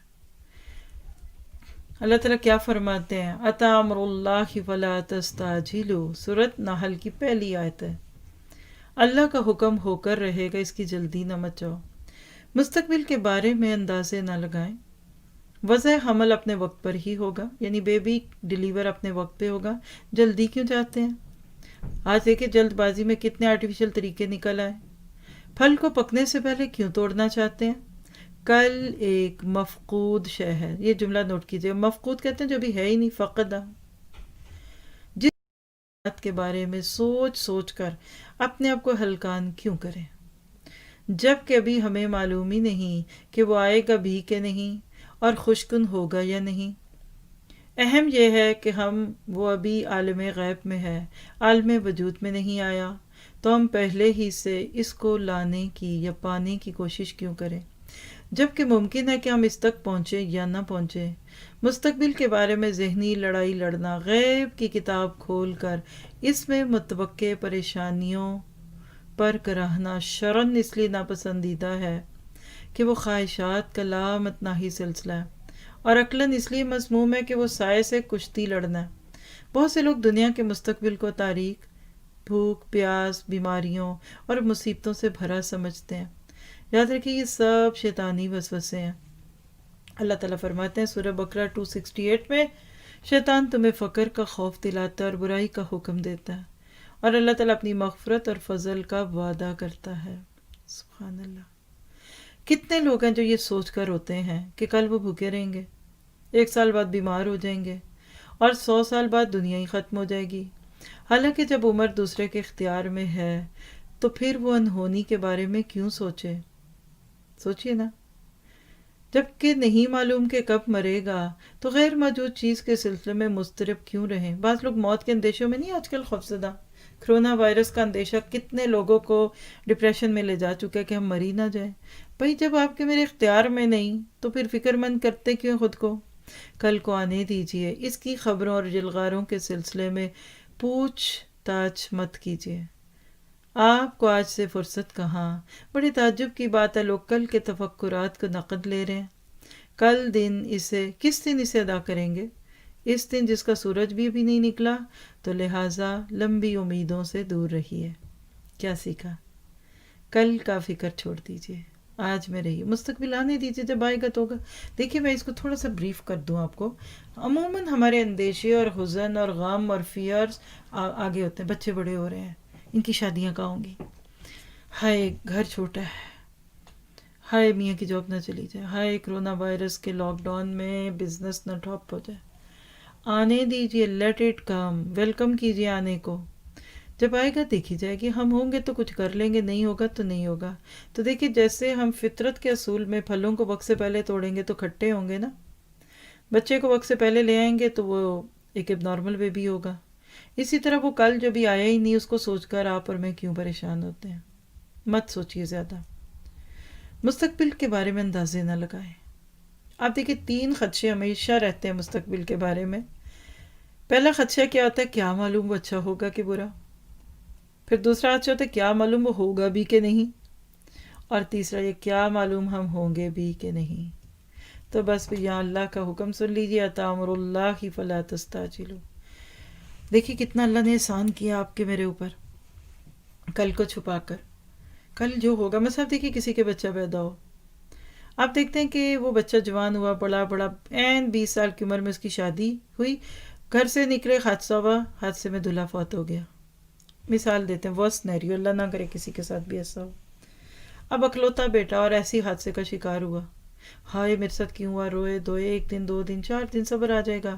اللہ دل پہ پھاہا بھی رکھ دیتا ہے جب زخم آتے ہیں یا تکلیفیں آتی ہیں. بالفرض بچہ پیدا ہوا اسی دن پتہ چل جاتی یہ بات، تو کیا وہ 22 سال ماں اس بچے کو انجوائے کرتی؟ آپ کیا کریں، چلا گیا نا، 22 سال انجوائے تو کیا، اللہ نے دے کے لیا نا، لوگوں کو تو دیا بھی نہیں. دیکھیے غم خوشیوں میں ڈھلتے ہیں، انشاءاللہ آگے آگے چلتے جائیں، ذرا ساتھ سیٹ ہوگا. آپ کو پریکٹیکل ٹپس دوں گی، ہمارے اپنے ہاتھ میں ہوتا ہے خوش رہنا یا نہیں. چھوٹی سی مثال دیتی ہوں کہ آپ کو کوئی نقصان پہنچتا ہے تو کسی کو فائدہ بھی تو ہوتا ہے نا. بس آپ کی کوئی چیز چوری ہوئی تو کسی کو مل بھی تو گئی نا. چیز کو کیسے لے لیں یہ آپ کے اوپر ڈیپینڈ کرتا ہے. تو لہٰذا مطلوب یہ ہے کہ اپنی صلاحیتوں کو ضرورت کے وقت استعمال کریں. اور شیطان کا جو یہ وعدہ ہے نا کہ شیطان یعدکم الفقر ویامرکم بالفحشاء، اس پہ نظر نہ رکھیے۔ جو شیطان کے وعدوں پہ نظریں رکھتے ہیں وہ ہمیشہ مستقبل کے بارے میں پریشان ہوتے ہیں، فرائض بھی نہیں ادا کرتے، زکوٰۃ تک نہیں دیتے، اور پیسے بچاتے ہیں کہ آگے جا کے کام آئیں گے، اور آگا نہیں آتا اور آگے جانے کا وقت آتا ہے۔ تو مفلسی کا ڈر نکال دیجئے، جو ہوگا دیکھی جائے گی۔ وسائل کی کمی کو پیچھے کر دیجئے۔ حضرت عمر فاروق فرمایا کرتے تھے کہ اللہ کے نبی نے فرمایا، اگر تم لوگ اللہ پر ایسا توکل کرو جیسے توکل کا حق ہے تو تمہیں ایسے رزق ملے گا جیسے پرندوں کو رزق ملتا ہے۔ وہ صبح کو بھوکے نکلتے ہیں اور شام کو پیٹ بھرے ہوئے، یعنی آسودہ حال واپس آتے ہیں۔ یہ ترمذی کی روایت ہے 2344۔ تو جس کا آج اسی کا کل۔ تعجب ہے کہ لوگ ادھار کو نقد لے رہے ہیں جبکہ رزق کا وعدہ اللہ نے رکھا ہے۔ تو آنے والے دن کے غم میں آج کی خوشیوں کی ناقدری نہ کیجیے، آنے والی بیماری پر آج کی صحت کی ناقدری نہ کیجیے۔ جب اپنی عمر آپ کے اپنے اختیار میں نہیں تو چاہے 100 سال بعد کچھ ہو یا 2 دن بعد ہو جائے، جو ہوگا دیکھی جائے گی۔ ایسے بے نیاز بنیے۔ اور وہی بات ہے کہ جو ابراہیم لنکن نے کہی تھی کہ leave nothing for tomorrow which can be done today. کوئی چیز کل پہ نہ ڈالیے جو آج کر سکیں، تو آج کا کام کل پہ نہ ڈالیے، اللہ تعالیٰ آپ سے مجھ سے راضی ہوگا۔ تو اب دیکھیں ہم نے ماضی بھی پڑھ لیا، حال بھی اور مستقبل بھی۔ اب ایک اور ٹپ جو میرا خیال ہے آپ میں سے کچھ لوگوں کو بہت فائدہ دے گی، وہ کیا ہے؟ بیجا تنقید کا سامنا کیسے کریں۔ ہماری بہت ساری تکلیفیں، غم اور اسپیشلی بیڈ فیلنگز لوگوں کی تنقید کی وجہ سے ہوتی ہیں کہ لوگ میرے پہ یہ کرتے وہ کرتے۔ تو آئیے ذرا اس پہ بھی کچھ ٹپس لے لیتے ہیں کہ لوگوں کی تنقید آپ کی میری خوشیوں اور غموں پر کیسے اثر انداز ہوتی ہے۔ کچھ بے وقوف تو اللہ سبحانہ تعالیٰ کو بھی برا بھلا کہہ دیتے ہیں، جو خالق و مالک اور پالن ہار ہے، جو سب کو روزی دیتا ہے، جس کے سوا کوئی معبود نہیں۔ پھر ہم اور آپ جو خطا کار ہیں، غلطیاں کرتے ہیں اور کرتے رہتے ہیں، ان کی کیا حیثیت؟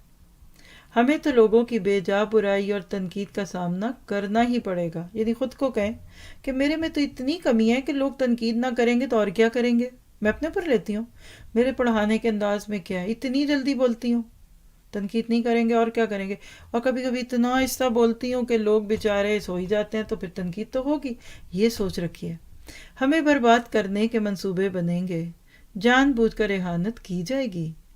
جب تک آپ دے رہے ہیں، بنا رہے ہیں، مؤثر ہیں، ترقی کر رہے ہیں، تب تک لوگ آپ پر تنقید کرنے سے نہیں چکیں گے، سوائے اس کے کہ آپ زمین میں سما جائیں یا آسمان پر چڑھ جائیں اور ان کی نظروں سے دور ہو جائیں۔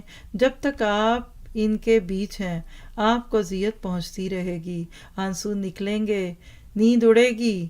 جو زمین پہ بیٹھا ہوا ہے وہ نہیں گرتا، گرتے ہیں شخص سوار ہی میدان جنگ میں۔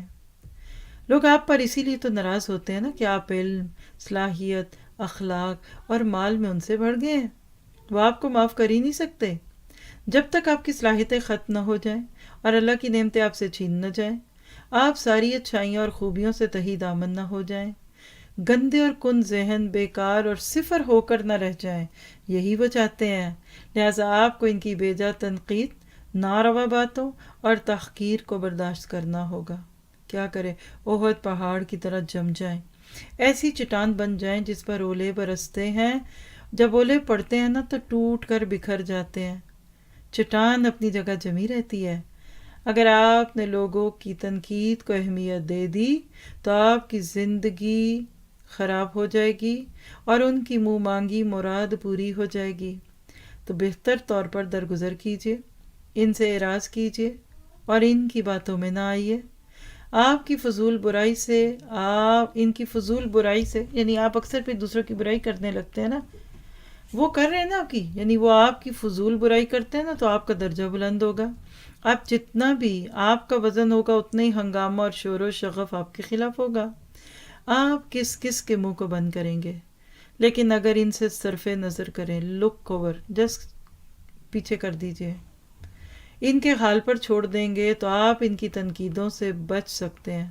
اور قرآن پاک سورۃ آل عمران 119 میں منافقین کے بارے میں کہا گیا تھا، آپ کہہ دیجئے اپنے غیظ و غضب میں مر جاؤ۔ اور غیر مسلموں کو بھی کہا گیا جو اللہ کے نبی کی ترقی کو دیکھ نہیں سکتے تھے۔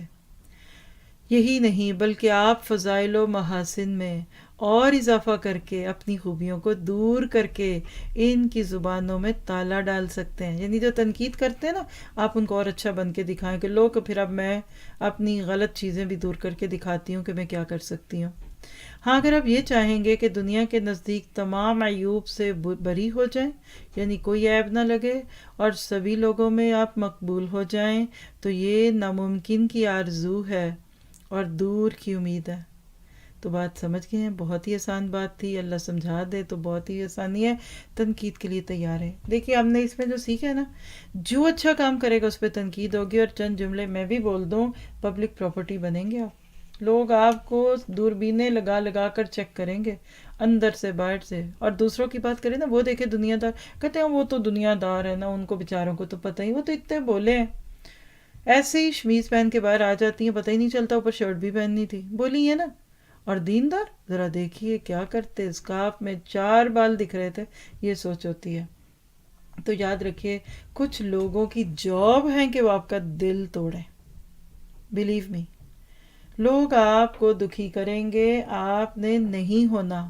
تو بیجا تنقید کا سامنا کریے، خوش ہوں، محاسبہ کیجیے اس کے بدلے میں. ہر اچھا کام کرنے والے کی تنقید ہوتی ہے. جو سست ہوتے ہیں، بیٹھے رہتے ہیں، ان کو کوئی کچھ نہیں کہتا. جو کام کرتے ہیں انہی کو تو لوگ کہتے ہیں. اسی لیے تو میں اکثر ایک جملہ بڑے پیار سے بولتی ہوں ساتھیوں کے لیے جو کام کرتے ہیں، کہ آپ کی طرح آپ کی غلطیاں بھی بڑی پیاری ہیں. مجھے کام کیا تبھی تو غلط کیا نا. سارا غلط کر دیں، مجھے کوئی پرواہ نہیں، ہاتھ جان کے نہیں کرنا، کیئرلیس نہیں ہونا. پوری تیاری کی، پھر اس کے بعد وہی بات ہے کہ پوری کوشش کیجیے، پھر معاملہ اللہ پہ ڈال دیجیے. اور آپ کو کچھ کرنا ہے تو تنقید تو سہنی. اور میں اکثر جملہ بولتی، کل بھی شاید بولا تھا سیشن میں، کہ اگر آپ نے کوئی بڑا کام کرنا ہے نا، تو لوگوں کی تنقید اور تعریف سے بے نیاز ہو جائے. دیکھیے 2 ہستیاں، ایک اللہ کی ذات جس کے سوا کوئی معبود نہیں، لوگ اس کو بھی برا کہتے ہیں. اور انسانوں میں سب سے اوپر مقام ہے انبیاء کرام کا، جو ساری زندگی لوگوں کے لیے تڑپ گئے. جب ان پہ الزام لگے، تنقید ہوئی، جو خیر خواہ تھے، جو اجر نہیں مانگتے، پیسہ نہیں مانگتے، ان اجری الا علی اللہ، تو پھر آپ کے میرے اوپر تو تنقید بہت ہونی چاہیے. ہم تو انسان ہیں، غلطیوں کے پوٹلے ہیں. تو لہٰذا منکرین اور مشرکین کی تنقید کے جواب میں جو اللہ نے کہا تھا، آپ نے تو نہیں کہنا کسی کو، لیکن سوچ لیجئے کہ جو غصہ کرے گا وہ تو سب سے بڑا اپنا دشمن ہے. دیکھیے ہمارے غصے کے ہوتے میں کسی دشمن کی ضرورت نہیں ہے، وہ خود ہی ہمارا ہے. اور دوسری بات ہے، جو زمین پہ بیٹھا ہے وہ کیسے گرے گا؟ جو کچھ کر ہی نہیں رہا اس کو لوگ کیوں برا بھلا کہیں گے؟ تنقید آپ پہ ہوگی جب آپ ترقی کرتے ہیں، بڑے بنتے ہیں. اور یاد رکھیے جیلسی بھی ہوتی ہے، اس لیے دعائیں مانگنی چاہیے. صبح شام کی دعائیں پڑھیں، انشاءاللہ آپ کی نعمتوں کو نظر نہیں لگے گی اگر آپ ان کی حفاظت اذکار اور اوراد سے کریں گے. کوشش کیجیے اور آگے بڑھیے، لوگوں کے حسد سے اوپر نکلیے، لوگوں کے ساتھ شیئر کیجیے، اور تنقید سے نہیں گھبرانا. گرتے ہیں شخص سوار ہی میدان جنگ میں، وہ طفل کیا گرے گا جو گھٹنوں کے بل چلے. تو گھٹنوں کے بل چلنے سے بہتر ہے تنقید برداشت کر کے اوپر سے اوپر آئیں، لوگوں کی باتوں سے اوپر اپنے آپ کریں. دیکھیں نا، بال گرتی ہے 10 فٹ پہ، تو آپ خود کو 11 فٹ پہ لے آئیے. بس تنقید سے اوپر ہو جائیے. Try your best. اور اعراض کیجئے، لوگوں کو زیادہ ایکسپوز نہ کیجئے. ہم اپنی چیزیں دکھاتے بھی بڑی ہیں، دکھا دکھا کے، تو پھر ہوتا کیا ہے، ہم لوگوں کی باتوں سے رو رہے ہیں. اور سینسٹیو لوگ کبھی دین کے کام نہیں کر سکتے. اپنے آنسو خود پوچھیے. مضبوط پہاڑ کی طرح جمیں، ایسی چٹان بنے جس پر اولے بھی ٹوٹ کر بکھر جائیں، مگر چٹان اپنی جگہ نہ چھوڑے اور لوگوں کی باتوں کو چھوڑ دیں. لوگوں کا ڈر اللہ کی اطاعت کا شوق چھین لیتا ہے. تو آج شاید آپ کو ایک بہت بڑا انسینٹو مل گیا ہو کہ اچھا، آج تک میں اس لیے بیمار اور دکھی پریشان تھی، لوگوں کا غم کرتی تھی، لوگ کیا کہیں گے. کئی لوگوں کو سر میں درد شروع ہو جاتی ہے، آپ کو پتہ ہے، اس وجہ سے کہ وہ لوگوں کا غم بہت مناتے ہیں. تو عمل کی باتیں پھر وہی ہیں کہ تنقید کا مقابلہ اپنی صلاحیتوں کو بڑھا کر کریں گے انشاءاللہ. خامیوں کو پہچان کر دور کرنے کی کوشش کریں گے، اور لوگوں کو ان کے حال پہ چھوڑ دیں. کیونکہ لکھیے، ایم پاسبل ٹارگیٹ، کیا آپ ساری دنیا کو خوش نہیں کر سکتے. Realize it, accept this. بس اس کے بعد پھر سارے کام آسان ہوں گے. اور وہ واقعہ تو آپ نے سنا ہی ہوگا کہ باپ بیٹا تھا اور ایک گدھا تھا.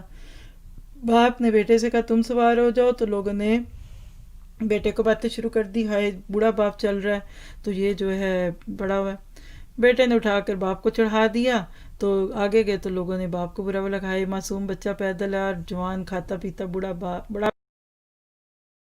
کو اتار دیا، اب کیا کریں، دونوں بیٹھ گئے. تو لوگوں نے کہا ہائے گدھا بیچارہ، دیکھو 2 سوار ہو گئے اس کے کندھوں پہ. اب کیا سمجھ آئی، دونوں اتر کے ساتھ گدھے کو چلانے لگ گئے. آگے کیا ہوا، اگر لوگوں نے کیا کہا آپ سمجھ گئے ہوں گے. جی یہ ریلیکسنگ باتیں ہمارے اس سیشن کے اینڈ کا ایک نقطۂ آغاز ہے. کہنے لگے دیکھو نا بیوقوف ہیں، گدھا بھی پاس ہے تو پھر بھی پیدل چل رہے ہیں. تو لوگوں نے کیا کیا، پھر باپ بیٹے نے کیا کیا ہوگا وہی آپ بھی کریں گے. اللہ اکبر، اس گدھے کو پکڑ کر کندھوں پہ سوار کر لیا. تو پھر جو لوگوں نے کیا وہ آپ بھی جانتے ہیں. تو زندگی کو جیے اس سے پہلے کہ زندگی آپ کو جی جائے. بلیو می، آج کا سیشن پورا ہونے والا ہے ہمارا. بھی 15 منٹ کا سیشن زوم کے روم پہ ہوگا انشاءاللہ. مکسلر پہ بھی آن ہی رکھیں گے، لیکن آن لائن براڈ کاسٹ کو ہم یہاں اس 2 منٹ کے بعد تقریباً ختم کر لیں گے. اور جو ساتھی اسٹوڈنٹس ہیں جو رجسٹرڈ ہیں اس کورس کے لیے وہ زوم کے روم میں موو ہو جائیں. جو بھی ساتھی اس وقت آن لائن براڈ کاسٹ سن رہے ہیں، اگر آپ آگے والے حصے سے فائدہ اٹھانا چاہتے ہیں تو پھر آپ یا تو موو ہو جائیے زوم پہ یا مکسلر پہ آ جائیے. لنکس ان کے ساتھ شیئر کر دیجئے. تو اپنی زندگی کو خوبصورت طریقے سے گزاریے، خوش رہیں. لیٹ ٹو لیو، جینا سیکھیں. یقین کریں جینا ایک آرٹ ہے. میں اگر یہ ٹاپک اس بک کے ساتھ نہ جوڑا ہوتا نا، اور ایسے بہت سارے سیشنز ہیں، اس لیے مجھے افسوس نہیں، مجھے اس بک کے پڑھانے کی اتنی خوشی ہے. آپ کو پتہ نہیں، شاید 8 سال پہلے بھی پڑھائی تھی اور اس کی بھی ریکارڈنگز پوری نہیں ہے، تھوڑی رکھی ہوئی. آج صبح میں شکر سے کہہ لیجئے کہ تر ہو گئی کہ اللہ اس دن جب بک پڑھا رہی تھی تو کتاب تھی، PDF بھی نہیں ہوتے تھے سامنے. اور آج اتنی خوبصورت تیاریاں، اتنے پیارے ساتھیوں کے ساتھ یہ سفر تو مجھ سے کرا رہا ہے. تو اللہ ہر آنے والا دن پہلے سے ایسے ہی اچھا رکھ جیسے اب ہر دن پہلے سے خوبصورت ہے. تو جزاکم اللہ خیر واحسن الجزا. آپ سب آئے، آپ سب جو لوگ ابھی اس وقت اگلے نہیں بھی سن پائیں گے نا سیشن کے حصے کو، اپنے سوال جواب اس سے جڑتے ہوئے رکھ کے دیا کریں. ہر دن کے باتیں انشاءاللہ اگلے دن کے سیشن میں ان کو ٹیکل کروں گی. جزاکم اللہ خیر. جی ہمارے ایڈمن جو ہے وہ زوم سے مائک ہولڈ کر سکتے ہیں اور آپ لوگ شیئرنگز بھی کر سکتے ہیں. آن لائن والوں سے اجازت. سبحانک اللہم و بحمدک، اشہد ان لا الہ الا انت، استغفرک و اتوب الیک. السلام علیکم و رحمۃ اللہ وبرکاتہ.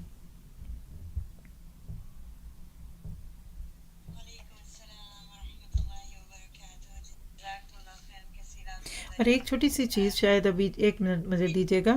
فیڈ بیک چاہیے کہ جس انداز سے ہم نے پڑھا، میں نے تو پڑھانے کے انداز سے دیکھا ہے نا. پہلا دن جو ہوتا ہے اس میں بہت ساری چیزیں ٹیچر سیٹ کر کے پھر بولتا ہے. تو میں نے پوری کوشش کی کہ ہم بک کو بھی ساتھ رکھیں، ریکیپ بھی رکھیں، سب کو لے دیں. آواز زبان اونچی کم تیز ہو سکتی ہے، آپ لوگ ضرور فیڈ بیک دیجیے تاکہ کل کے لیے ہم آگے مزید کوئی بھی چینج کرنی ہے کر سکیں.